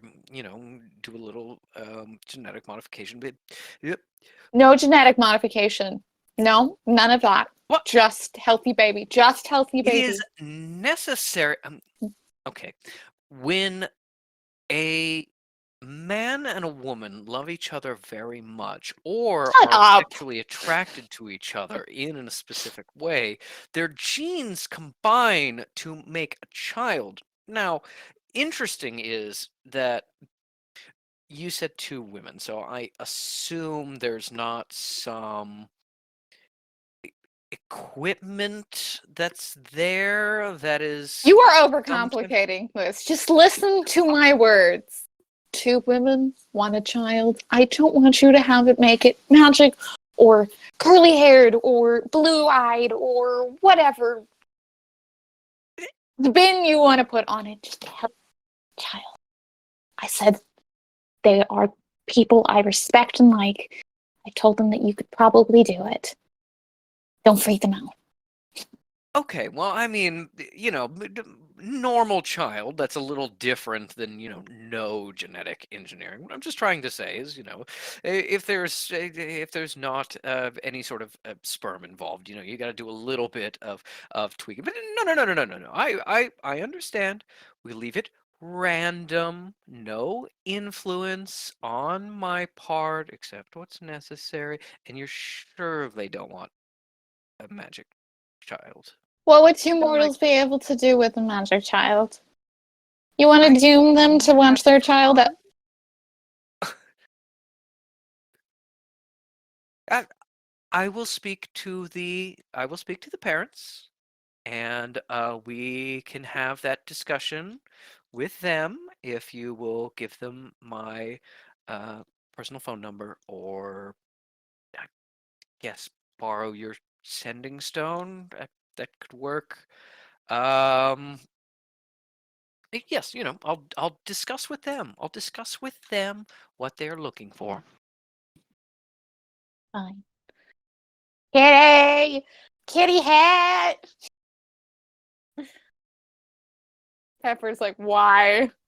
Why No, he is this? purring so loud. Oh! He loves it. He loves I being don't a know why hat. he loves being a hat, but he's purring so It's loud. because Now it's he's gonna one jump letter down. away from what he already is. Hi, my boy. Yeah, you exchange contact details. She's like, well, you can give him your sending stone, and we got that direct connection. Or I think Jamal, called my office phone number that one time, so you can give him that number, and I'll arrange something. If we want it kind of like a quick turnaround, I'll travel back up in secret and kind of take care of it, and then maybe we can go get lunch, while I'm here or something like that. But yes, it gets arranged in kind of that way. All right, dear. Well, if there's nothing else that you want to, you know, try to, what was the metaphor? Put me in a box about, make more normal.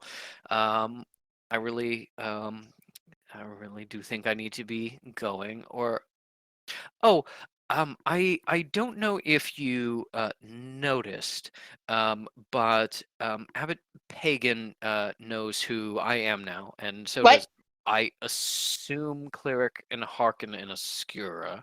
I don't know about Oscura; she's Here. rather stupid. But oh no, dear, it's quite all right. I'm just warning you for some, potential changes that may be Yes, happening. potential change. Why? Why? I know this is going to be something that is a little hard to swallow, but I have changed and grown a bit since we parted ways. I know you always thought of me as perfect, but even I can improve. Um, I have unfortunately been forced to learn a bit of, the shadow games and such. And yes, I deemed it necessary to help you. And also, it Well, was fun, but also to help you. oh, how is this helping me? Sister, how does this help me? Well, dear, you have to see and think about the personalities involved. So, um, uh, and Harkin, great man, always far more fond of you than he was of me, but there's no accounting for taste. Um, he is in his heart of hearts, a little bit of a coward in some ways, knowing that who I am and sort of demonstrating the power I wield. He's a lot more likely to aid you, answer your little detective questions, and sort of give you the help that you need as sort of a way of staying in my good graces, at least so he can buy time to try to find out what side he wants to end up on. That's the reason he never became our abbot. Moves too slowly, too carefully, never one for bold decisions. Uh, Oscura is uh, terrified of me, I think it's fair to say, but also, always so embarrassed when I proved better at her than anything. And I can tell you that very obviously has not changed. She would rather die than let anyone know that I was the one who saved her. And in looking for the opportunity to get one over on me, she will also, I think, prove more helpful to your cause. And Pagan, well, Angelique is a very interesting woman, as I'm sure you've realized. Uh, she was already rather nervous around me, and now that she knows who I am and what I can do, I think that the assassins she'll send to my temple will reduce dramatically in the coming months. And until she finds a opportune moment to use this information, she won't be telling anyone, least of all Tinnitus. And in the meantime, she will try to get you to her side. Always looking for that advantage, that's who she is. So as you can see, letting them know who I was gives you a lot of leverage. They're all three of them going to try to help you, appease you, answer your questions, and do what they can for you. And it also benefits me. Mm. Yep. Yes. Also benefits. But obviously that was a side consideration. Mm-hmm. Although if you had seen the look on Angelique's face, it was like ah, but like no, that doesn't do it justice. Let me try again. Like ah, no, because she was dead. Like oh, like anyway, you had to be there. Um, but yes, dear, some people know now, but it's all for the best. And, trust your older sister. And I will see you soon when we get a baby in, I assume, one of those two lesbians. But, maybe they want twins or something like that. Yeah, I'll discuss it with them. It's fine. Uh-huh. Yep. All right. Anyway, dear, I love you. I Take love care of you. yourself. Keep yourself safe. And hopefully I will see you soon. Yes. You're not gonna say hello to Tail at all? Um, I think Sister Tail is better off not knowing about my involvement today. Maybe with her it is best to uh, let the dead lie, as they say. That's she wanted to see you. Well, I'm sure she wanted to see me. She thinks I'm dead. No, she doesn't. She never did. Oh! Oh! Oh! Oh! Um... oof, do you think I should go talk to her? I mean, it would be very nice to speak to her, but I am going to get a lecture. Um, I'd really rather avoid that. Maybe it's okay if it's not in front of the congregation. Yes, do I'll you? cover for you with your flock. Okay, that'll work. Um, uh, um, yeah, yes. Why don't we go say hello, as it were, to our, mm, godmother it, person. Uh, yes. Where is she? Have I seen her like exit the council room yet or anything? Give me a perception check. Mm. They got the 10. 10. Yeah. Uh, you saw her kind of leaving the council room, but you didn't really see where she went after that. Um, she could be around, but you'd have to look for her a little bit. She seems to kind of do her own thing. Mhm. And you've noticed that she's been like making new supply contacts on this trip and stuff like that. So she's not always kind of with the other delegation.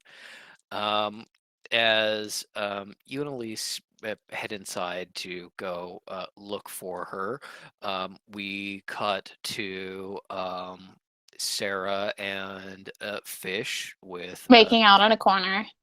with Sister Tail, and Sarah is just like, yeah, I mean, she came out of fucking nowhere, and I just like, bam, bam, like right into the fucking wall. And then she was in the door, and I was like, bam, bam, and I was just like, I was on top of it, and she was so fast, but I guarantee I winged her. You know what? I guarantee it Guarantee. too.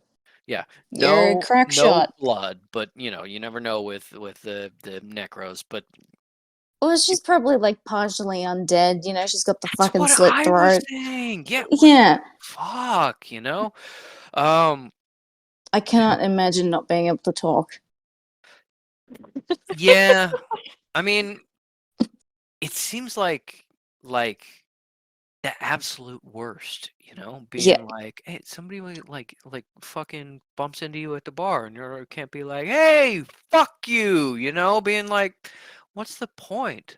Anyway, what do you think? Um, yeah, I Sister Tail. This is really I important. think you said you were going to bring me to Cleric Denier, and we've been standing in the hallway for some minutes. Um, are we going to do that, or She'll fucking show up sometime. In the meantime, tell us more about like what you so you've known her all her life. yes, I've known Sister Denier her entire life. Okay, so then you can tell me parents. because she never would. Blonde. If she never would, why would I tell you? Yeah, that was my mistake. I shouldn't have said that. But I But I think mean, that I've got my answer.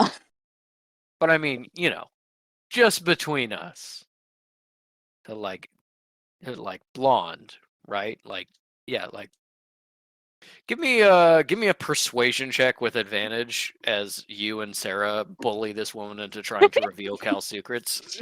Wonderful. God, have you not had enough today? What's persuasion again? It's been too long. Thanks, very 13. high, yeah. 13? Yeah.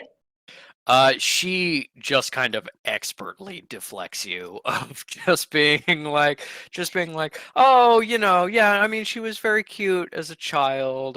Oh, Not what I her hair asked. color. No, yeah. So anyway, just like giving you tidbits, but like shifting the conversation around from actually answering anything you're trying to get. Okay, but Fish like looks at Sarah and is like, blonde. Blonde. Confirmed. Hey, you know what? Mm. She's not wearing gloves right now. Sister Tail, cover your ears. Earmuffs? No. Okay, well, fuck you then. She's not wearing gloves right now. Get her, roll up the sleeve, arm hair. You think she fucking shaves? No. See if it's blonde. Okay, how about you do it? If Yeah, I I'll do touch it. her, she'll scream. Yeah, and then kill you. But I can do it. I would Yeah. really recommend against doing any of these things. Well, I mean, what do you know? Have you ever grabbed her and looked at her arm hair? Exactly. Well, she hasn't had to. Look, Hey, Spooks, there you are. Oh shit. Well, that was really great, Sister Tail. Thank you so much. I'm definitely going to convert to necromancy. Yep. Hey, Dania. Not me, but definitely a good speech. Yes.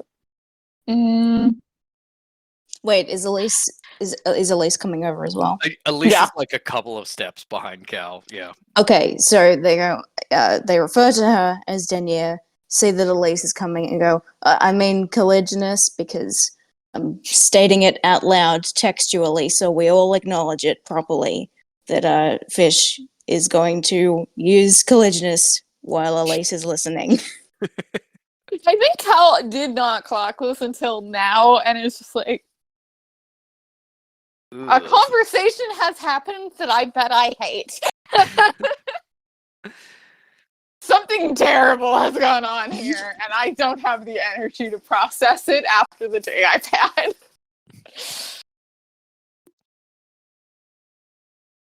Yeah, Cal kind of walks over and is like looking at Fish and Sarah, and like probably goes to like give Kakano a pet in whoever's arms he's in, and Fish's arms, okay, yeah. cradling him like a baby. Good, it's what he deserves. And she's gonna be like,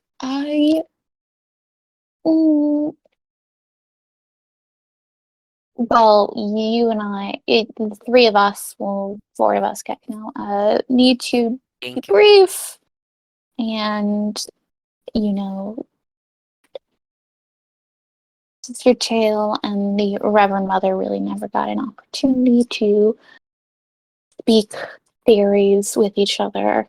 And I know that Cleric Tail was looking forward to that, so give them some privacy, don't you think? Certainly, I don't want to hear that shit anyway. Oh yeah, no, for fucking sure. Yeah, let me just I really like this I really like this dress. These sleeves here, are they like a cotton or like What, the rope? yeah, like it's got a nice flow to it. Just kind of like with kind of like I'm gonna do a sleight of hand check. She's dressed to check Cal's arm hair. Fish does not offer advantage Well, the or sleeves. disadvantage. So They're there just are gonna stand there and let it happen. they are very tight sheer sleeves. Yes, but that means she has to look really close without you noticing. Yeah. Okay, Cal can give me a perception check. Mm-hmm. I believe that is a 15 on the sleight of hand for Sarah. Let's Oh. see. Okay. Maybe fish can help with the distraction technique of being like, don't you want to pet Kekano right now? Good Oh. luck. It's just a 14. It's 22.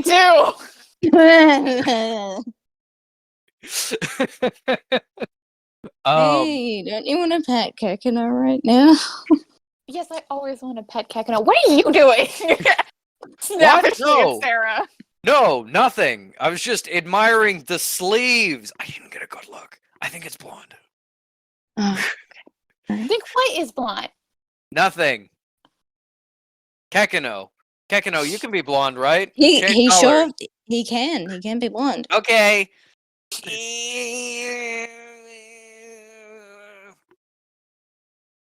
And as you all walk away at this fucking discussion, what did you say your perception check was? 21?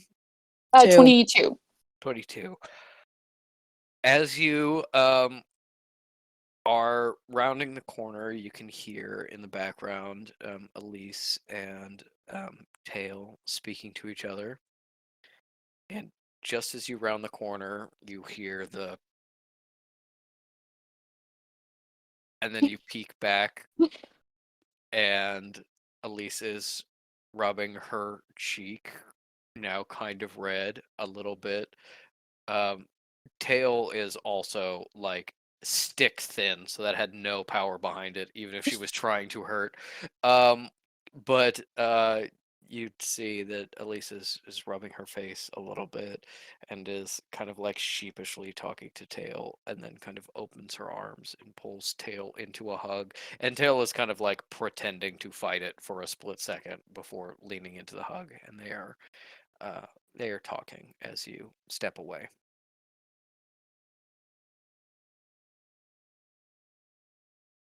Cal's watching very thoughtfully before she like catches herself and is like, I have to make sure these fucking chuckle fucks aren't paying any attention. Yep. I'd like to roll for fish to peek back in time to at least see the hug. Yeah. Give me a perception check. We'll say the DC on this is 16. Because Oh, Cal it was 15. Oh. Well, Cal is pretty is kind of like guard dogging you, trying to keep you from seeing anything, shepherding you around the corner. So you probably see a little bit of the slap, and it's like, whoa, and then they're like moving towards each other when Cal was like, I think Kekano needs a snack. Let's move on. Yep. You already ate all the fucking hollandaise sauce. It was good sauce, but now my tummy hurts. But I want chips. And Uh-huh. to be Chips. lactose intolerant. No, no. My stomach is gurgly. Oh. Okay. Just don't shit the bed.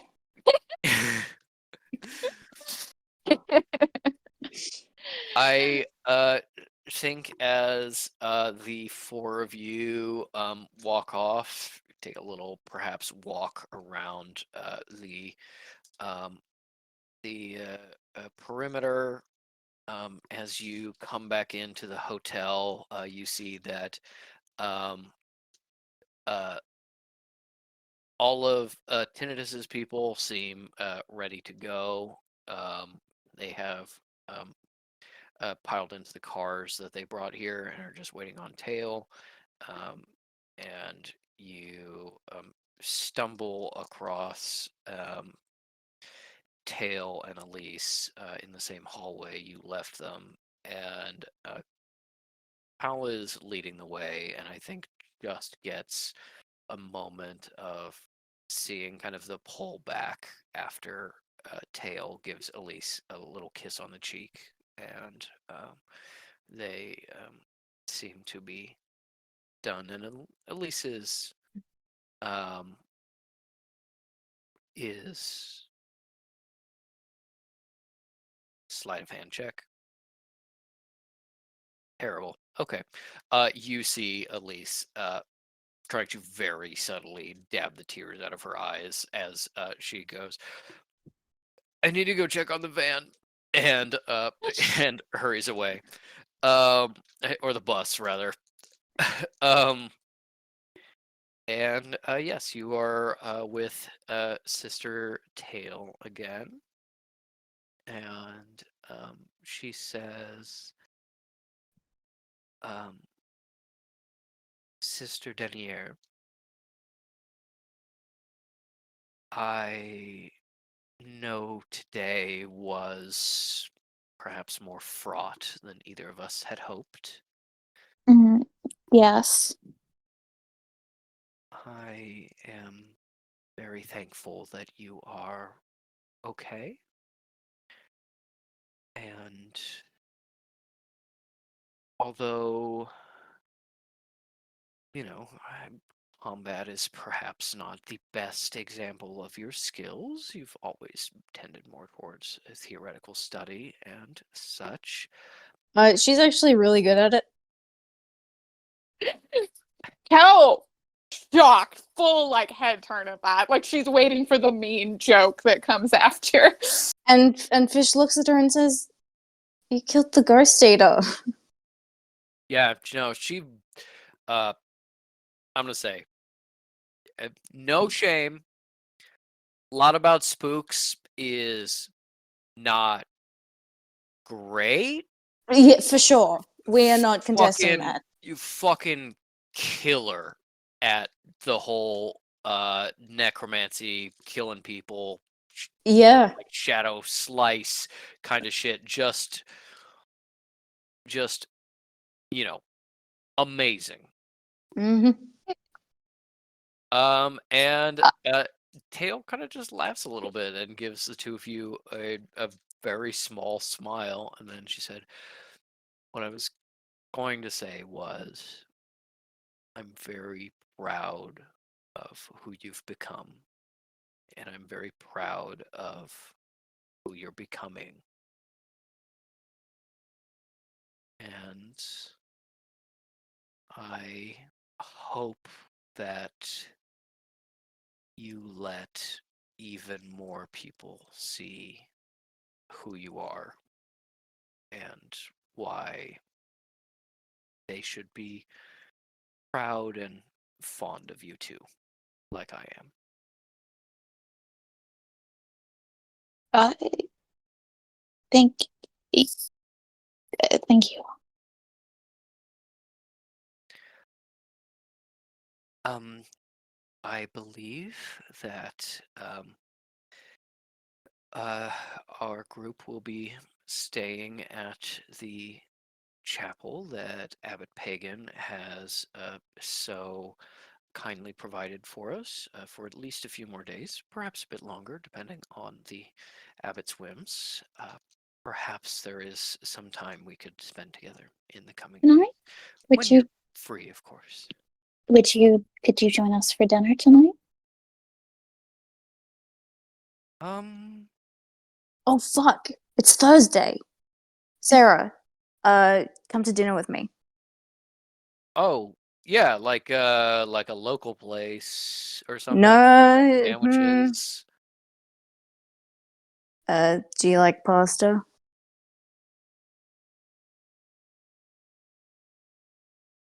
You see this? Think you can get this without carbs? Fucking love pasta. I'll eat Wonderful. pasta. Don't fucking challenge me. I wouldn't dream of it. Yeah, we'll see you there, Sister Tail.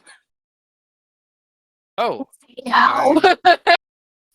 I'm going.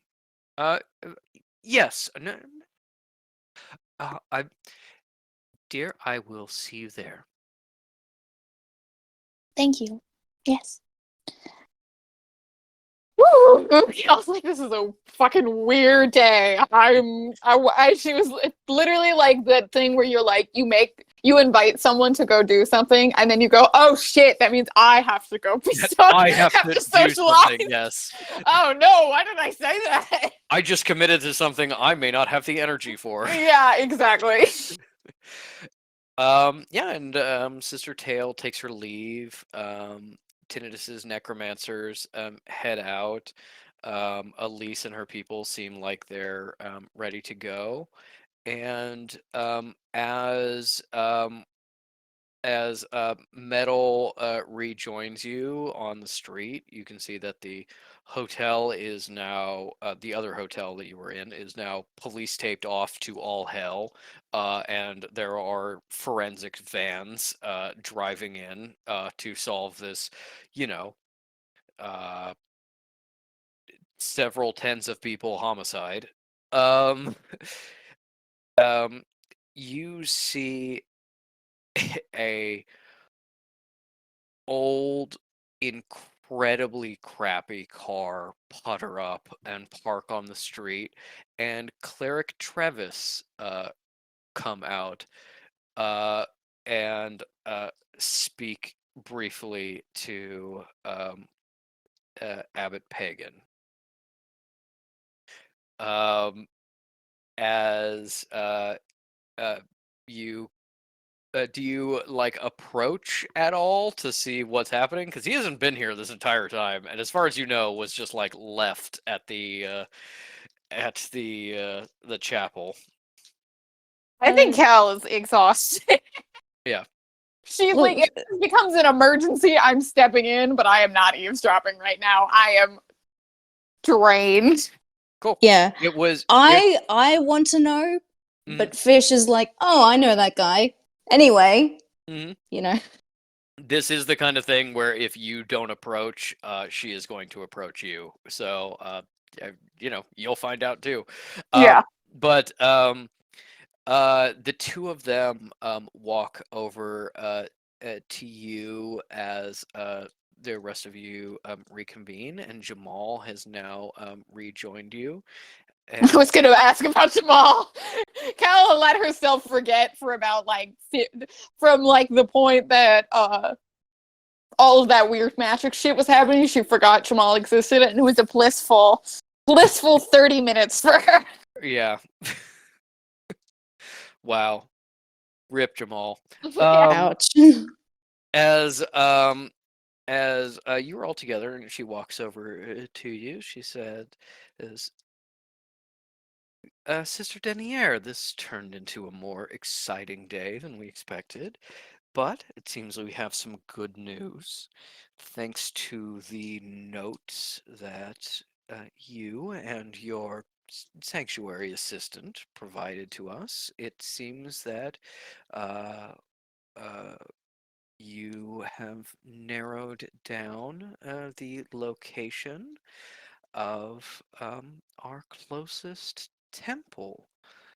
I had Brother Travis drive out there and explore it while we were otherwise engaged. I didn't expect to need his abilities today, but it seems like No toilets to scrub. indeed. Travis just looks like a kick dog, as he does all the time. And he's clearly tired and dirty, and a little bit like a little bit musty and moldy of someone who like got really wet and then didn't like dry properly or change clothes, and looks absolutely fucking miserable.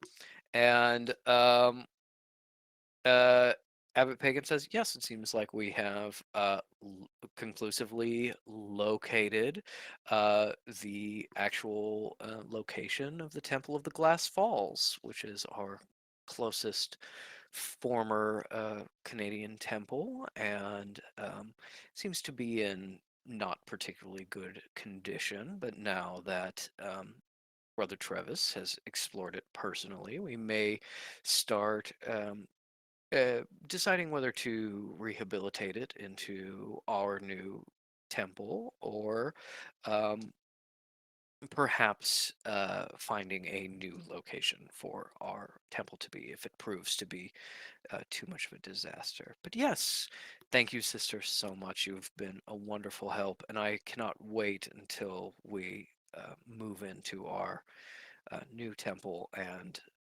stay in this wonderful country permanently. Uh, and I think you remember that Hagen grabbed Jamal's papers, Hmm. including the ones that had not been like Vetted by me. cleaned and edited for her consumption, which means that he may know where this place is, but you do not. Although you Yeah. know a general area, and know that it is, driving distance and somewhat close to the city. But yes, it seems like Pagan and her people are one step closer to being permanent residents of the new Canadian necromantic temple, and a power in this region, and your potential neighbors slash, if you take her up on her offer, new abbot. Yeah.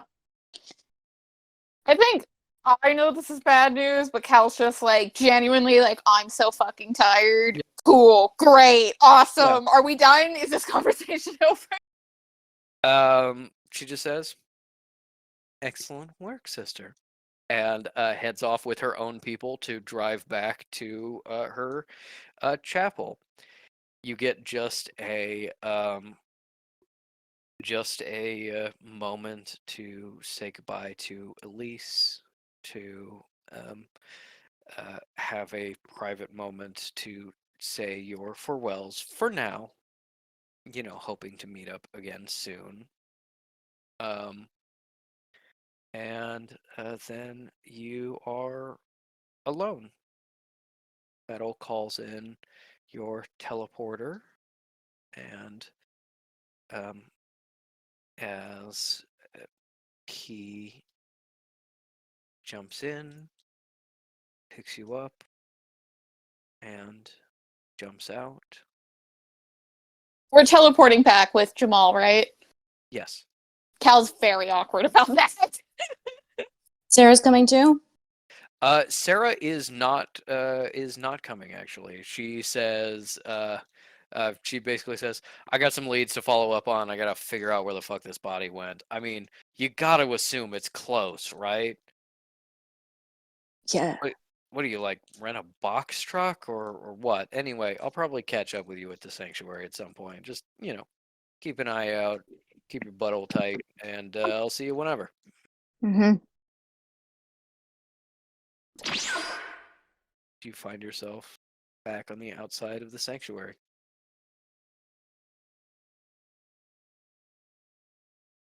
It has been a day, and it has been a tiring day, and the day is unfortunately not particularly close to being done because it is only about 2 o'clock in the afternoon at this point. That kind of day of being like, Jesus Christ, I've had such a day so far, and then it's like, it's not even lunch yet. You're gonna be awake for much longer. um As you walk up to the front of the hotel for the sanctuary, the rest of the day is yours. You've got pasta night tonight, when um,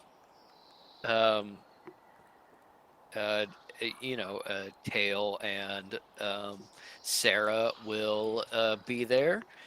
And there's some other leads you can follow up on, conversations you may want to happen. But as you um, head towards the sanctuary, you got to decide between doing that and kind of sleeping. Mm-hmm. Egg, you can go first. I'm still thinking. Oh, okay. Well, Fish has a subject to broach with either of their teammates, minus Kakano, of course. Mm-hmm. So it's sort of like looking between Metal and Cal, like The Walking Dead, when you're choosing between Doug and whoever. Yeah. Whoever you don't choose will remember that and then probably die. Cal looks stressed and also keeps like staring at Jamal because like he's like a bomb about to go off. Okay, Metal as looks if like don't want to be near him. It's like that like level of like you are now unpredictable to me because I thought I knew where we were standing and now you've thrown a left turn in my face and I'm like, wait, did we hold hands? What's happening here? They definitely held hands. How's Metal looking? Metal is looking in this strange kind of frazzled, like almost like Metal kind of looks like she just got out of a war zone. Like she is tired and a little bit dirty, but she's also seems hyper aware and is like startling at everything. She is not in a good place either. We gave Metal PTSD. Yeah, Metal and Kekino. Yeah. Yeah. Oh, it's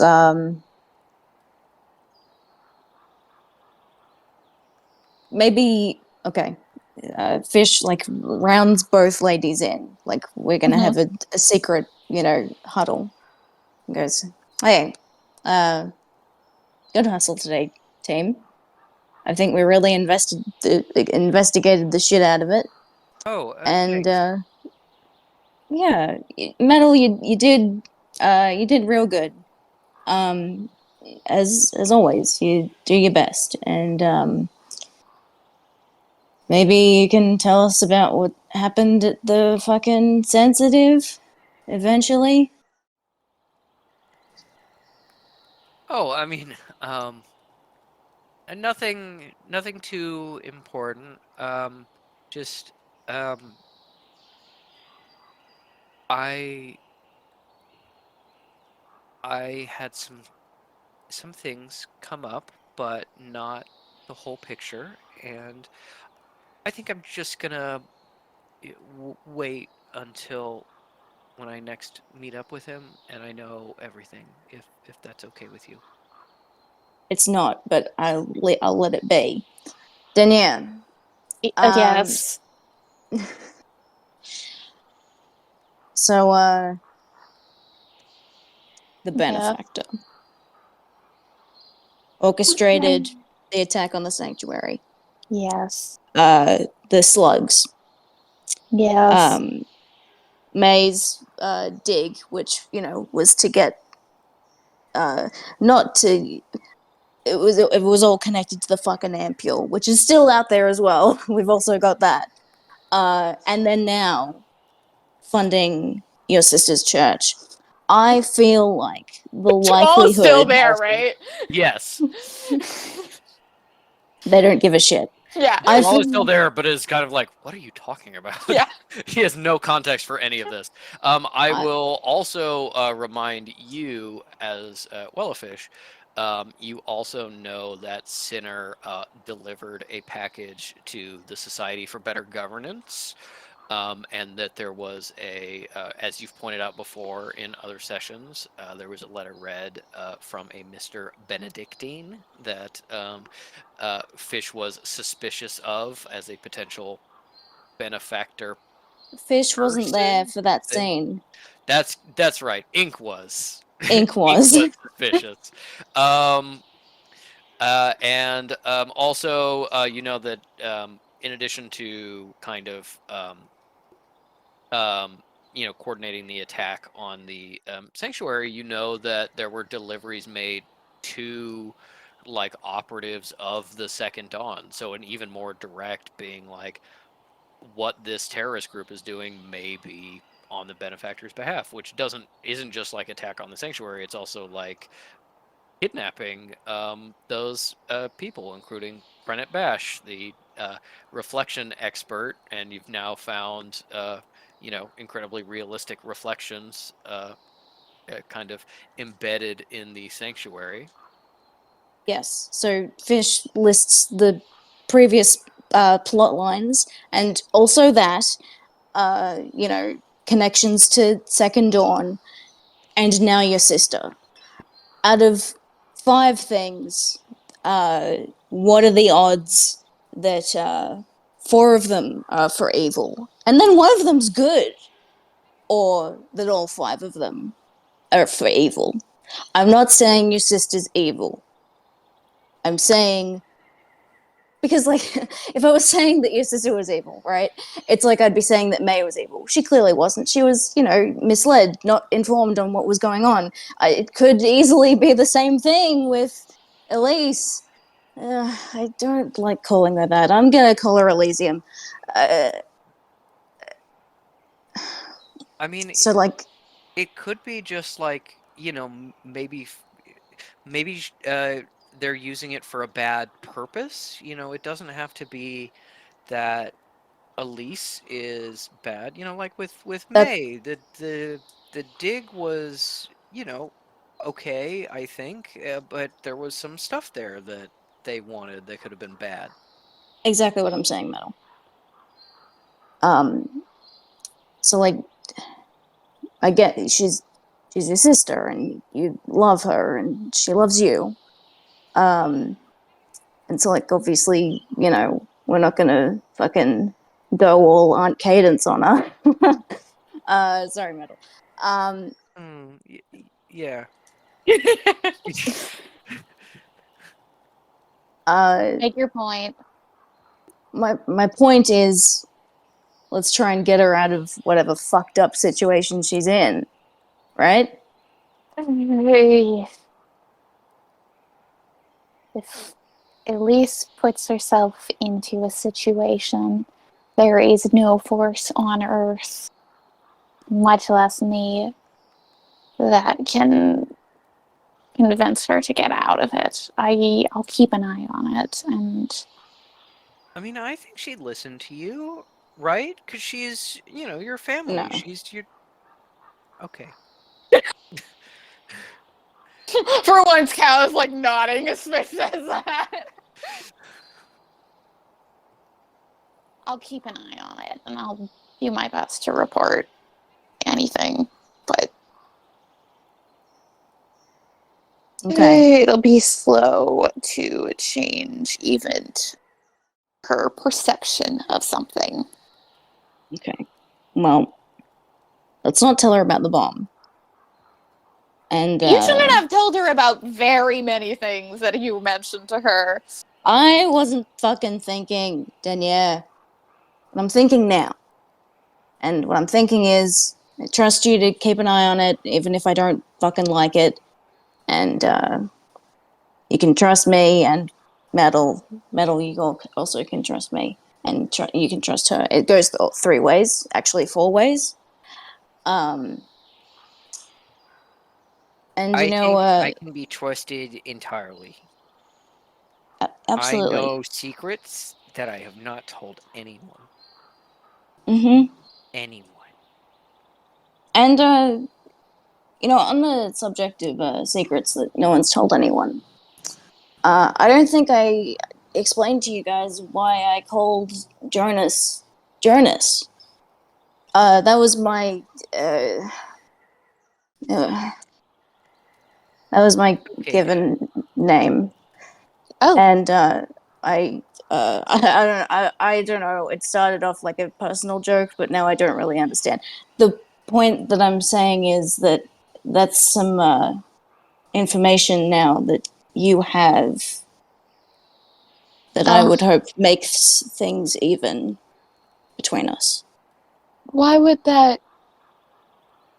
Genuinely not getting it. Well, Fish just looks at her anyway. All right. It's like Cal has secrets and Fish has secrets, but no, they both know each other's secrets. And that's Hmm. good, so only Kekino has secrets. Okay, I don't remember telling you any secrets No, you haven't. willingly. Yes, so I'm not really following this. That's And very so that nice. That's your so what given I'm trying to name, tell you and is shut up, shut up, shut up.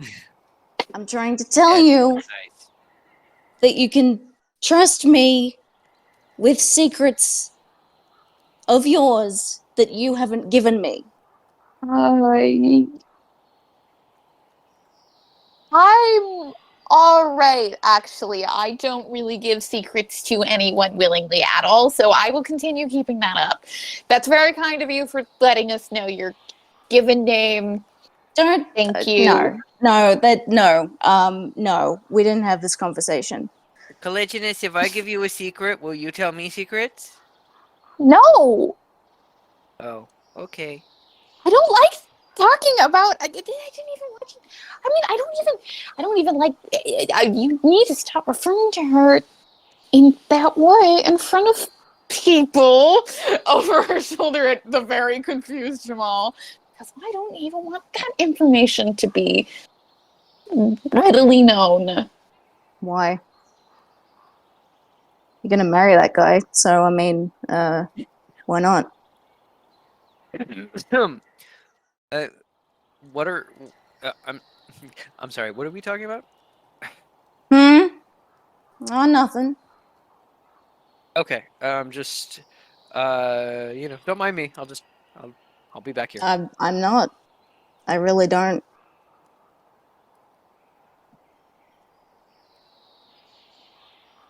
Wow, not even gonna stand up for your man. He's not my man. Wow. How does it feel to hear that track tape? I mean I think that uh Denier is her own woman, and it doesn't need to be any kind of mutual ownership of other people. Not The calling whole her point by her is title? Um, is is Don't you think that'd be more polite? is that wrong? I mean, you told me to. I don't have time for this. Fish, I the don't woman that is necromancy. my sister has a price on her head, which is very good that she is dead and that we don't have to worry about anybody trying to come after her and hang her for her crimes. And I would be also involved with those crimes if I happened to know that my sister was not actually dead. So my sister is dead. Well, you heard her, Metal. I believe it. Yep, Cal's sister is dead, and that's just what we all need to agree to believe. Um, everyone can give me a insight check. Sorry, Jamal. 21. Okay, Metal doesn't notice. That one. Nat one. Yeah.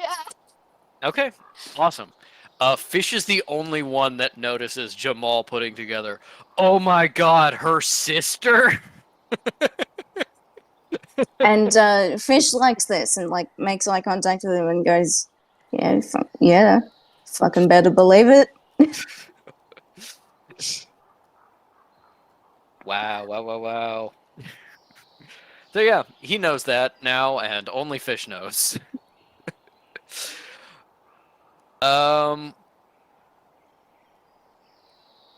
That's the uh, scene. That's all I have. yeah, If we I I think as you head inside, head into the hotel proper, and then down into the um, sanctuary itself. Um, you see, you see, of course, Tops at the front desk, who has a letter for Metal. She reads it very briefly, and it pales just a little bit. Um, and she goes,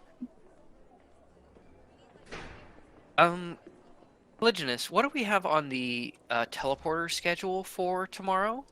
Oh, I was going to visit the sites of potential temples. Okay. Um, it looks like I need to talk to my aunt tomorrow Mm, morning. It looks like a car's gonna be here at 10. Um, so I guess wait for me if you want, or don't wait for me. That's fine too. Yeah, I've gotta go um, uh, speak to Auntie Cade, and um, oh, that reminds me, I've got this for both of you. Um, and she pulls out the what is left, what she hasn't spent of the money she received from May, and she gives each of you 120 gold. Thanks, Metal. Yeah, just so we can buy more things for missions and stuff. I don't know if there was anything that would have helped against zombies, but maybe for the future that would be good. And I'm I think I'm going to talk to Tone and uh, write my report, and then I think I'm gonna sleep. that sounds. Yes. You all right? They coming to dinner? Oh yeah, no, of course I'm coming to dinner. It's just sorry. Um, I get a little nervous when I'm going to meet my aunt. That's it. We're just going to talk about some things, some finances, which is a hard conversation to have. So don't worry about me. Well, no. I'm gonna anyway. But good luck. Thanks. I Do you I want can to take do care you of want to have Kakano for a bit? it. Actually, if I was thinking if maybe all of you wanted to have like a little afternoon sleepover, but maybe with like actual sleeping, we just kind of have a nap. You up Now for it, goes Daniel? immediately to clock if all of you includes Jamal. It 100% does not, but Jamal is still standing there. Cal looks at Jamal very obviously and looks back with Metal with the veil equivalent of horror. Oh, I mean, Jamal, you probably have, work that you need to do and stuff, or maybe you want to take a nap separately. Um, but yeah, I mean, what do you all think? Joe Metal. I mean, I have a lot. Well, like there is a lot of where. And then she's gonna see if like Metal or Kekano. She's gonna look at Metal and Kekano. I'm expecting fucking Puss in Boots eyes. Yes, both of them have identical expressions of the big, big eyes. They have both had a very traumatized day. Metal is like, I am absolutely going to take a nap, cuddling Kekino so that hopefully we both feel better. Please, my friends, be there with me. Cal's gonna go. I fucking think of the Evan Cal thing where he's like, I'm going, God! Where she's just like, yeah, I I'll need a timer so I don't sleep very long, but I'll join you. Okay, I'm sure we can get a timer. That's fine. And she gives Kekino a little squeeze and then hands him back to Fish and heads off.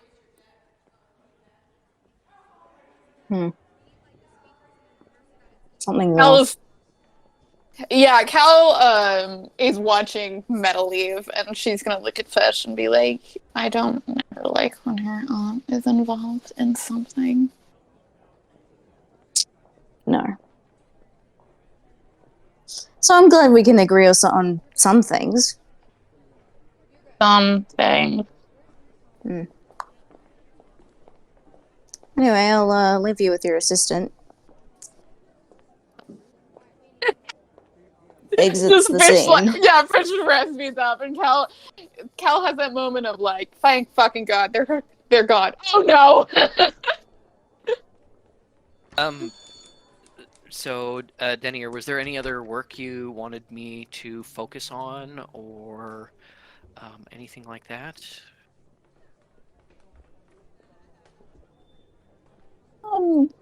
Probably recover from the trials of this morning. Okay. Yeah, I mean, I'll be completely honest. I think I need a shower. Like, there's like dead guy stuff in my hair. Yeah, the robe helps. I kind of was able to. I need to change shoes, so I'm a lot of coverage. Yeah, I mean, the robe is great and it looks good, and I think that's yeah, smart. As Jamal at any point in this conversation realized she has not been wearing a robe this entire time. Yes, he does realize that it. You can see that kind of like, yeah, we're talking about robes. Robes are great, as he's just kind of staring at the sheer fabric of the arms. Oh, so awkward. She's just like, just Okay, I'm gonna go. okay. Yep. All right. Bye. Thank you. Ah! As he speed walks off to go take a cooling shower, getting all hot and bothered about the arms. Dual purpose. Cal alone puts her head in her hands and makes a little scream.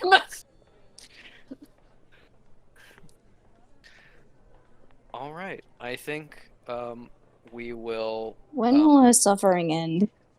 When will Yeah, it? never. Never. Cal's had the hardest fucking day.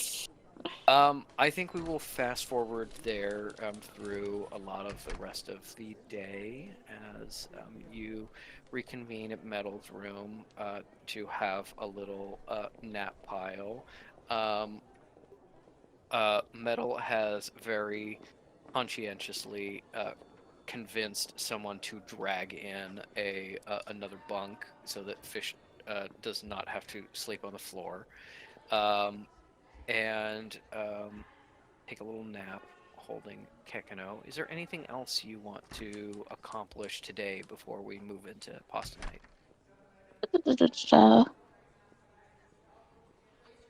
Yeah, nothing that I have on my list. Okay. Hold on, just 1 second. I'm so sorry.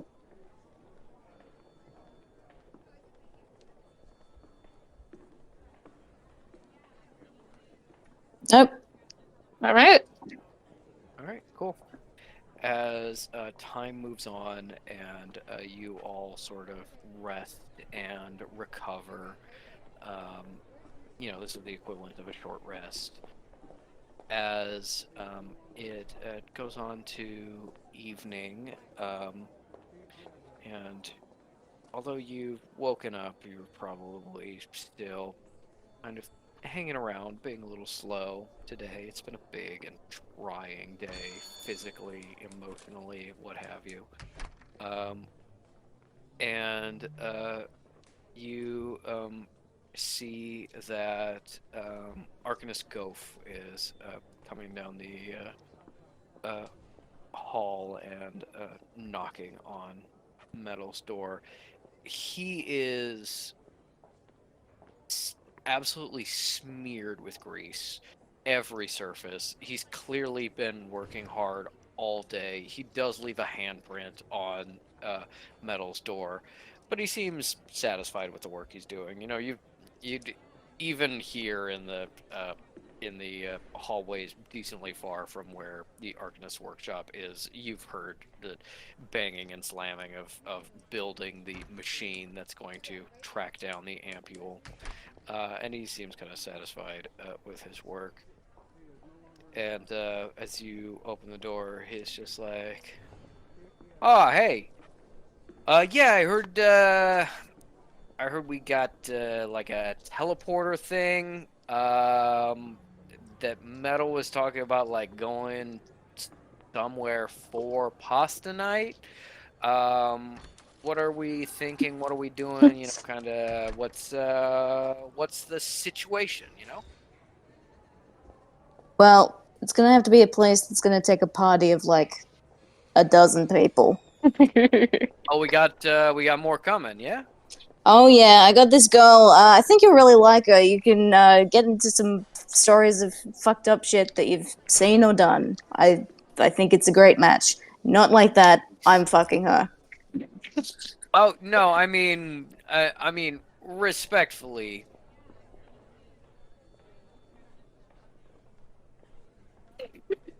Sorry, this is intense Holy shit. rainstorm. Yeah. Yeah. One sec. Aggressive ASMR.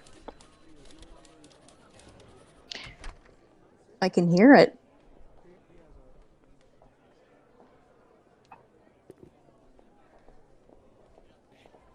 God, sorry. It just started raining so hard and so loud all of a sudden. Wind kicked up, things were blowing against the windows. Yeah.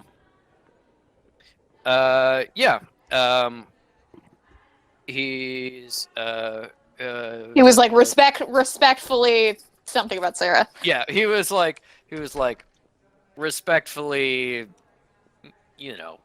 how old is she? Because I'm not super young. It's kind of weird. Maybe.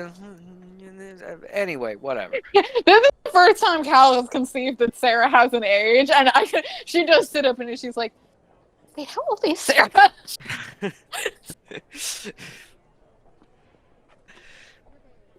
I'll ask her. I mean, you're not supposed to ask a lady her age or. Oh, she ain't no lady. That's what Yeah. my mama always told me. Yeah, it's just thinking, if we're teleporting somewhere, there's probably places that it can take a big party. But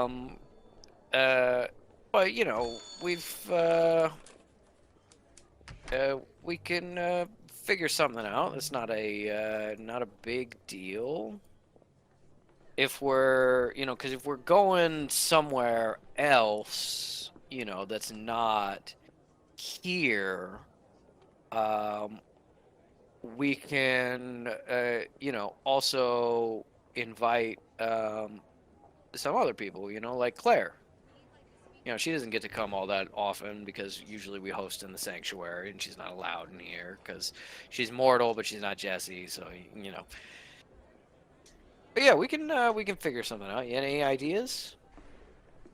We were thinking maybe like Italy or something.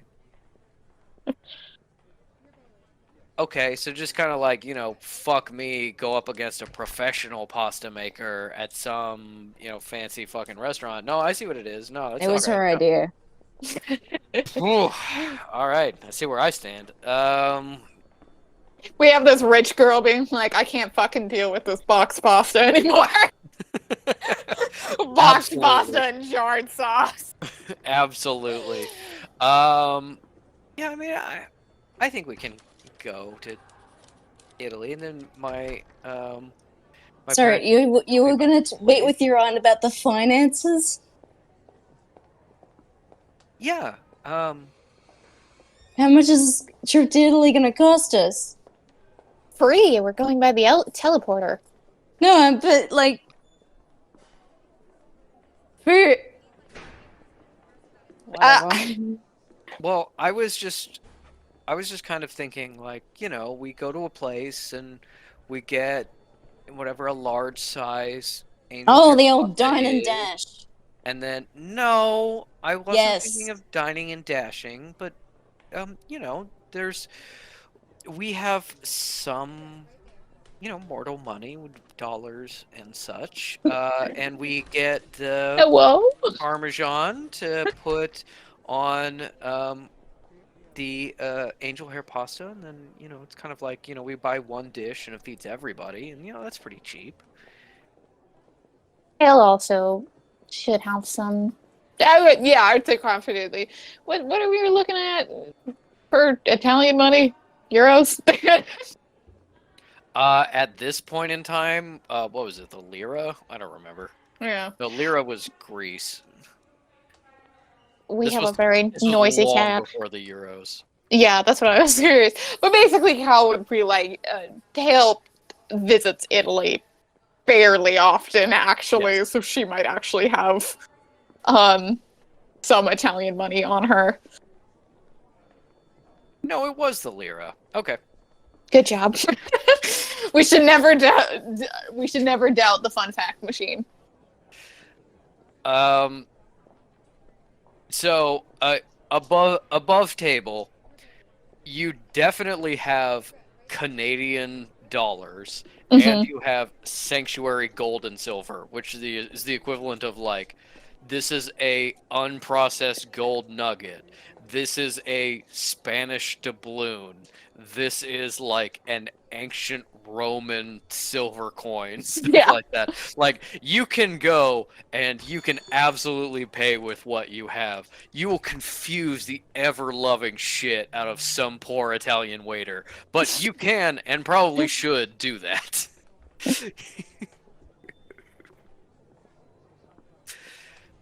Yeah, is that what you want to do for pasta night? Metal, it's your pick. I mean, I think we had a hard day, so Yes, I vote for doing it. it would be pretty and would be uh impressed.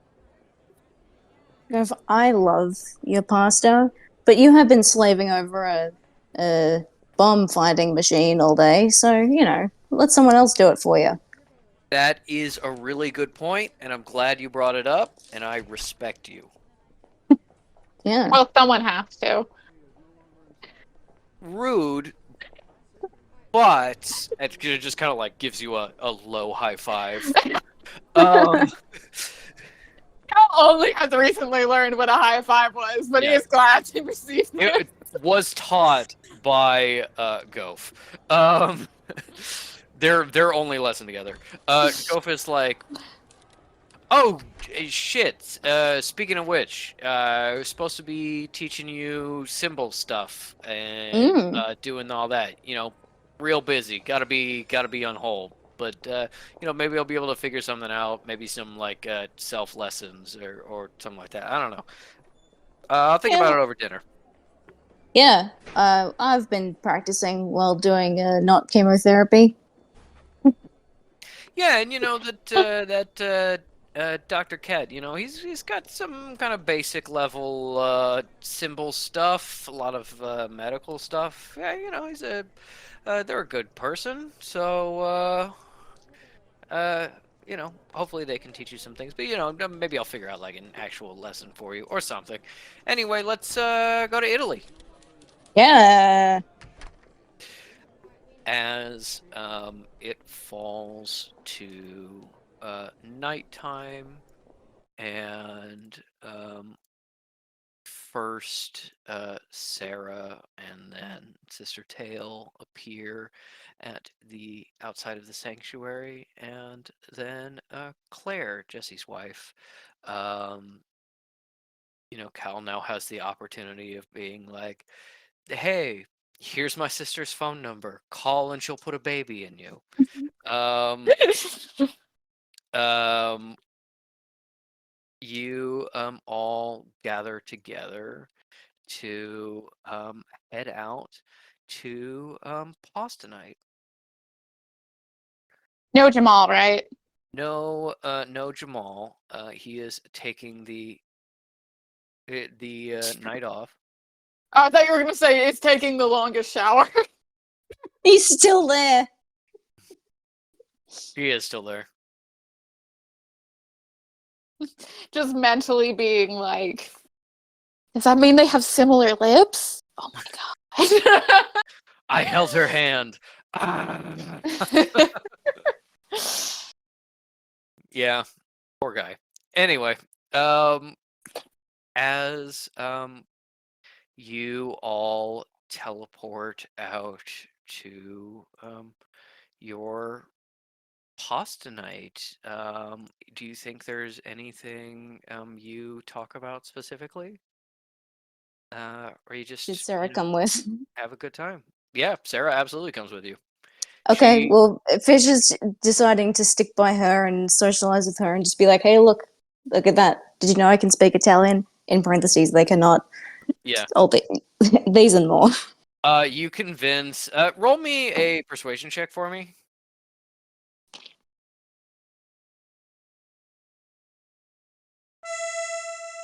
24!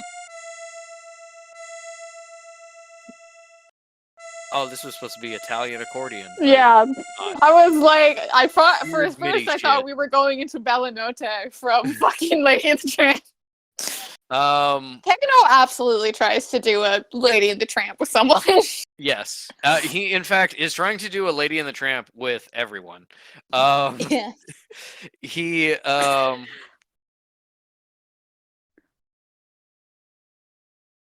he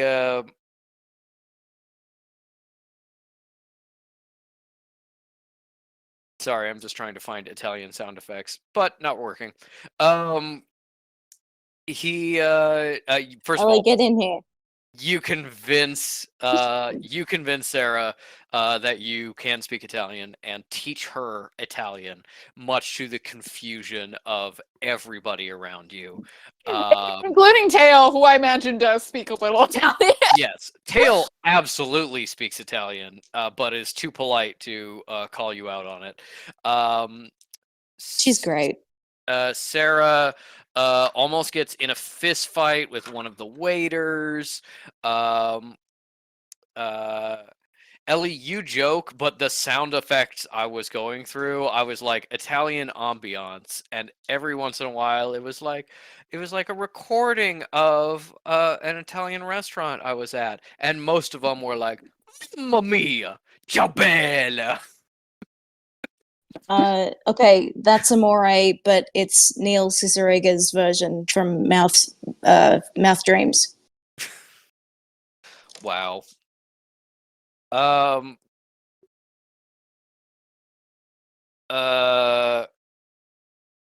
But yes, Sarah has a great and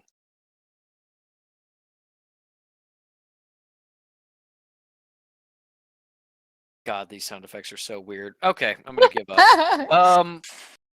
Um, Sarah has a great time. She is rowdy. She is chatting.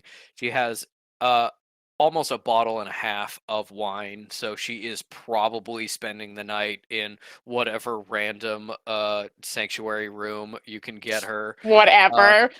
Yeah. Random. If she's drunk, Fish will make no attempt. They're not that guy. Well, that is true, but at least giving, maybe better to keep an eye on her in your room, no. as opposed to a random one. Yes, they're gonna keep an eye on her, but I just want to be clear that No, that's a good point. Yep. And Tail chats with all the others very it mostly keeps to herself, but is constantly kind of looking at Cal and then looking around at all of Cal's friends, and then being very proud. She has a rather in-depth conversation about Italy with Arcanus Hankt, and who you get the sense has spent some time here. And everybody has a really great time. She bonds really closely with um, Jesse and Claire. Everybody loves Claire, so that's not a surprise. But Jesse does not super get along with everybody, so great that works out. Do you tell Jesse and Claire about their baby baby stuff? I will say first, Cal does the very child thing of getting pouty anytime Taylor is talking to someone that is not her. Yes. And is just wanting to spend as much time with her as possible, and then feeling put Tail out is anytime. fully sitting next to you at the table. Yeah, no, and she's still pouty about it. Mm-hmm. And also not clocking that the fact that Tail is only approaching other people to get to know other people because she likes doing that, but also the subject is Cal a good 30 to 50% of the time. Correct. Yeah, Cal's not counting that. She's just pouty and sulky every time she's not directly talking to her godmother. But yeah, no, at some point, when she feels kind of up for it and, has drank enough wine that her social skills have gone up 2%, Cal does approach Jesse and Claire and is like, I was able to reach out to Mrs. Mrs. Elise Shepherd, and she is accepting the two of you as clients, and would like you to reach her at her office. Essentially, start speaking on the phone. Oh, thank you so much. Do you really think she can do it? I mean, Yes, I haven't heard of this type of magic before. Okay. she has. Now, I'm gonna say, would Cal believe she pioneered this, or has Cal heard of some degree of fertility magic before this? Because it is kind of vague in the fucking convoluted retcon bullshit of Phase 2. Give me a history check. Cool. Not Arcana? No, I think this is straight up reading. Yeah, no worries. I fucking don't know if I've ever rolled a history check. 18. With an 18, you've heard of fertility magic before. It's definitely a field of study, not really a common one anymore from what you've read, but definitely a field of study. The like essentially functionally kind of virgin birth of just impregnating without a the mechanics of a partner involved seems to be unique to your sister, or Okay. at least if that was a technique previously, it is not practiced or known anymore. Yeah. It may have been lost. All right. Then yeah, Kels would be like, she has, well, pioneered it is maybe how I would describe it. She is for sure absolutely the leading expert. Okay, well, I'm kind of excited. yeah, I hope everything works out. Oh, gonna be a mom. Whew. Thank you. Yeah, Did she say Cal? yeah, she's collisionist, but Okay. She tilts her head and I think would even I think she would go to pat Claire's hand and like with that like scared cat thing of like if you look disgusted I'll stop doing it. yeah, no. Claire actually, intercepts your hand and holds it, and you see Jessie, looking like she got poleaxed, just being like, "Oh my God, I'm going to be a parent. This is so exciting. This is so scary. It's real now. Oh my God!" And she just has an arm around Claire and is holding her tight. It's very nice. Yeah, even in Cal's cold black heart, she is like, "Oh, this is nice. I'm glad I did a nice thing for these two women I like and respect. Yeah, and Prayers to the also, saint that fucking Elise is normal about this. Oh my god, please don't traumatize these women."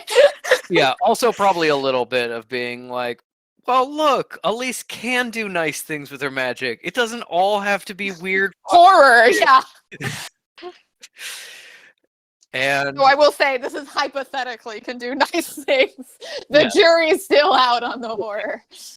um, yeah, you all have a wonderful and very fun night. At one Hold point, on. One last thing. I'm so I mean, sorry. I was doing a thing with Goph, so it wasn't quite over yet. But yeah, Please. either way. Um, uh, Goph at one point is talking to Metal, but has had like half a glass of wine, which means that you realize for Goph, he's sauced. Um, he's so he's talking a little too loudly, and you can all hear. But he's basically just like, yeah, no, Metal, the machine's going great. It's super fucking confusing. Oh my god, it's so complicated. How did this fit in your little brain? It's just like, oh my god. Touching her God. head. No, but like motioning around it. Um Oh my god, yeah, it's just like crazy complicated. We're having lots of problems, but we'll get there. We'll get there. We're building it. I have a friend who's got a friend who knows this expert that's apparently local. You met May Gladly, right? That was a thing. I called somebody who called somebody who's like, yeah, Miss Gladly's around. She can help, maybe.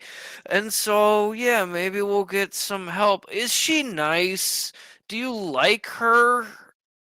Yeah, I mean, she's great. I'd love if Meg could. Oh, okay, good, because I already promised whenever the message gets to her that she has a job. So we'll do that, and that'll get us to work faster. She wrote this wonderful paper on organic power transfer in ancient ruins, and just.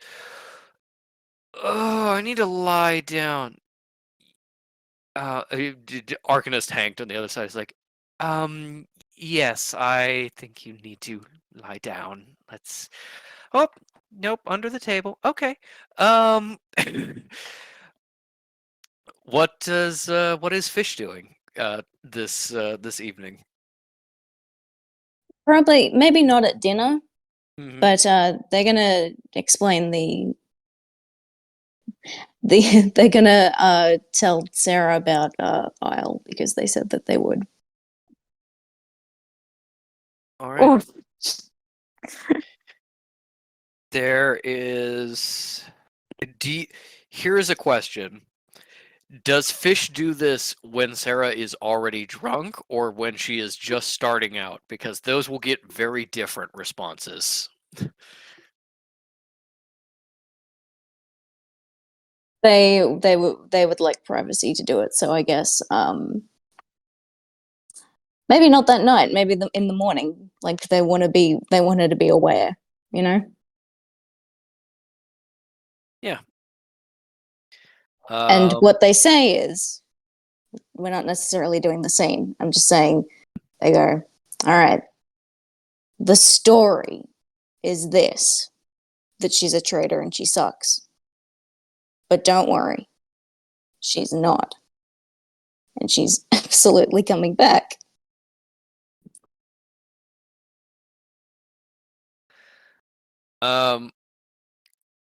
I think as the night starts to wind down and Sarah, very drunk, is going back to the sanctuary with you, has Fish had anything to drink that night?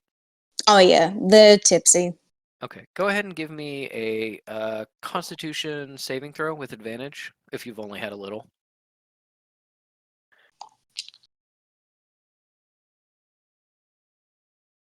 10. 10. A little bit sloppier than probably is ideal. Probably a little bit sloppier than Fish kind of thinks they're being, but mostly holding it together. I think Fish maybe starts talking about Isle a little bit that night. Doesn't He saves kind of the full explanation for the morning, but it's just kind of like bringing her up, um, uh, quite a lot. Um, and as you bring Sarah back to the sanctuary, you're bringing her to your room to keep an eye on her. Yep. Okay. Let me just roll a dexterity saving throw with disadvantage. Interesting. Okay.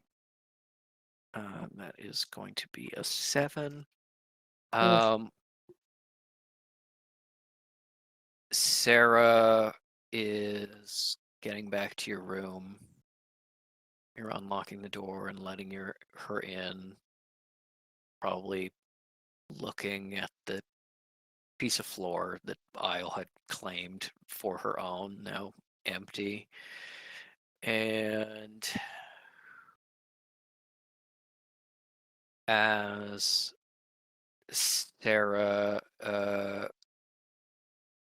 uh, gets into the room, she goes, I miss Isle.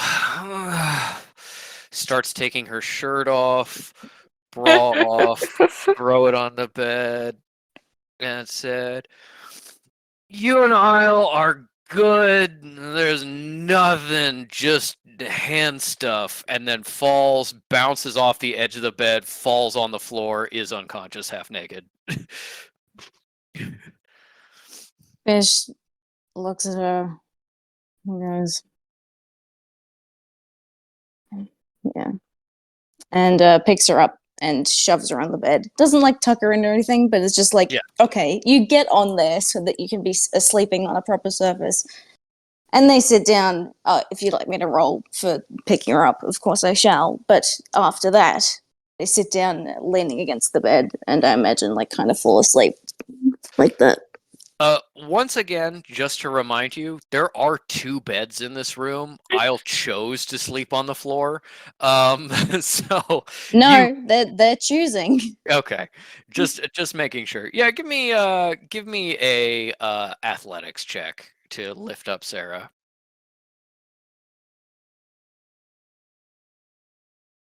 3. We sleep on this floor together. Um you do manage to get Sarah into bed. The next morning, she has a very large bump on her head that she does not remember, with a little bit of dried blood on it from the failed first attempt. But you do get her to bed, and she does. You lay her on top, You can't tuck her in. You didn't roll high enough. You just kind of like barely get her onto the edge of the bed, but she grabs all of the covers and immediately rolls them into a whole huge nest. Um, and that is how you go to sleep, leaning against the edge of the bed. Sarah Yes. cracking her eyes open the next morning.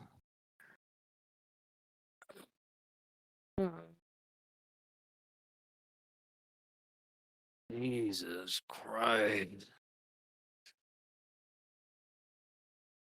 What the hell? Ugh. Fish. Yeah. Fish.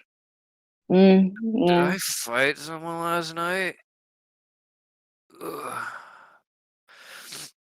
It kind of depends. I don't think he knew that it was supposed to be a fight.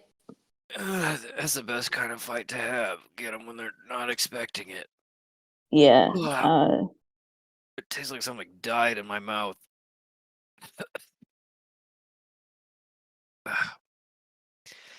And then you have a very meaningful conversation about Isle Yeah.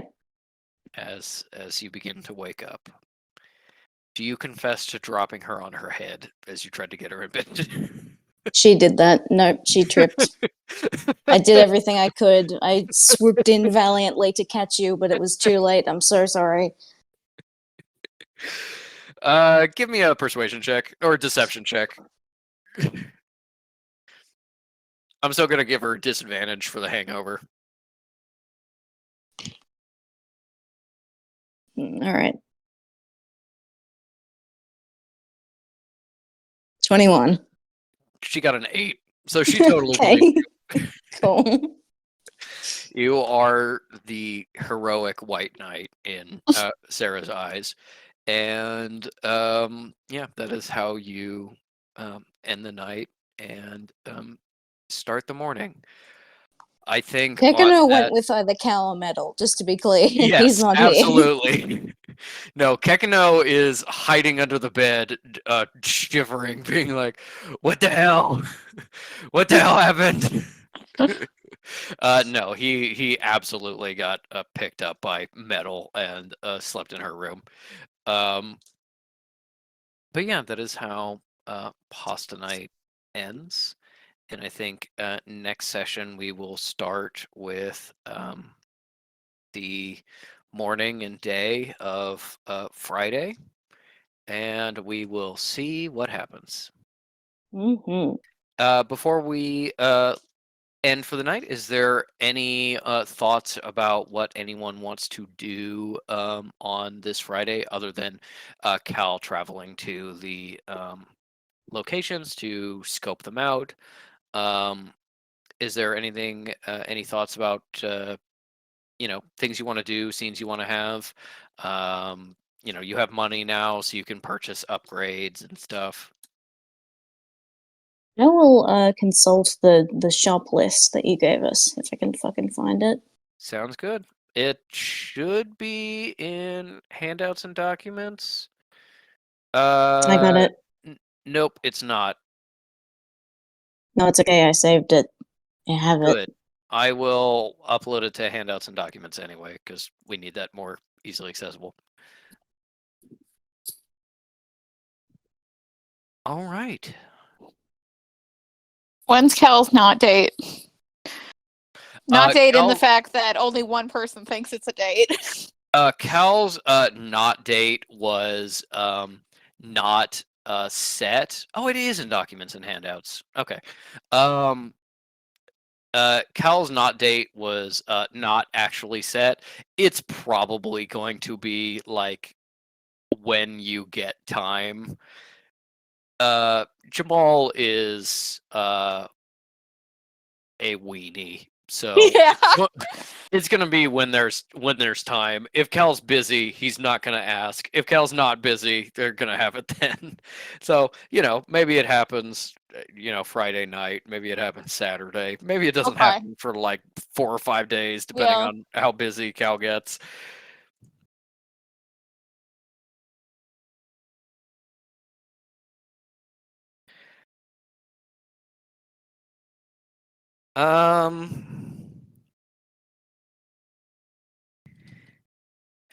Yeah, I think that's it for this session. A lot of a lot of pieces of various mysteries, as well as the forces that are kind of allied against you. We've got whoever B is. We've got cleric Angelus, who seems to be willing to throw down for some reason you don't understand. Yeah. Second Dawn is working somewhere in the background, and the other detectives are currently trying to foil a supposed plot to kidnap or assassinate the Prime Minister of Canada. And yeah, you don't really know how any of that ties together at all. But maybe there'll be time for some mystery hunting next time on Dragon Ball Z. No, I'll do a sign out for a different anime. Full Metal Alchemist. Full Metal Alchemist. Okay. All right. Goodbye, Craig. To be continued. To be continued.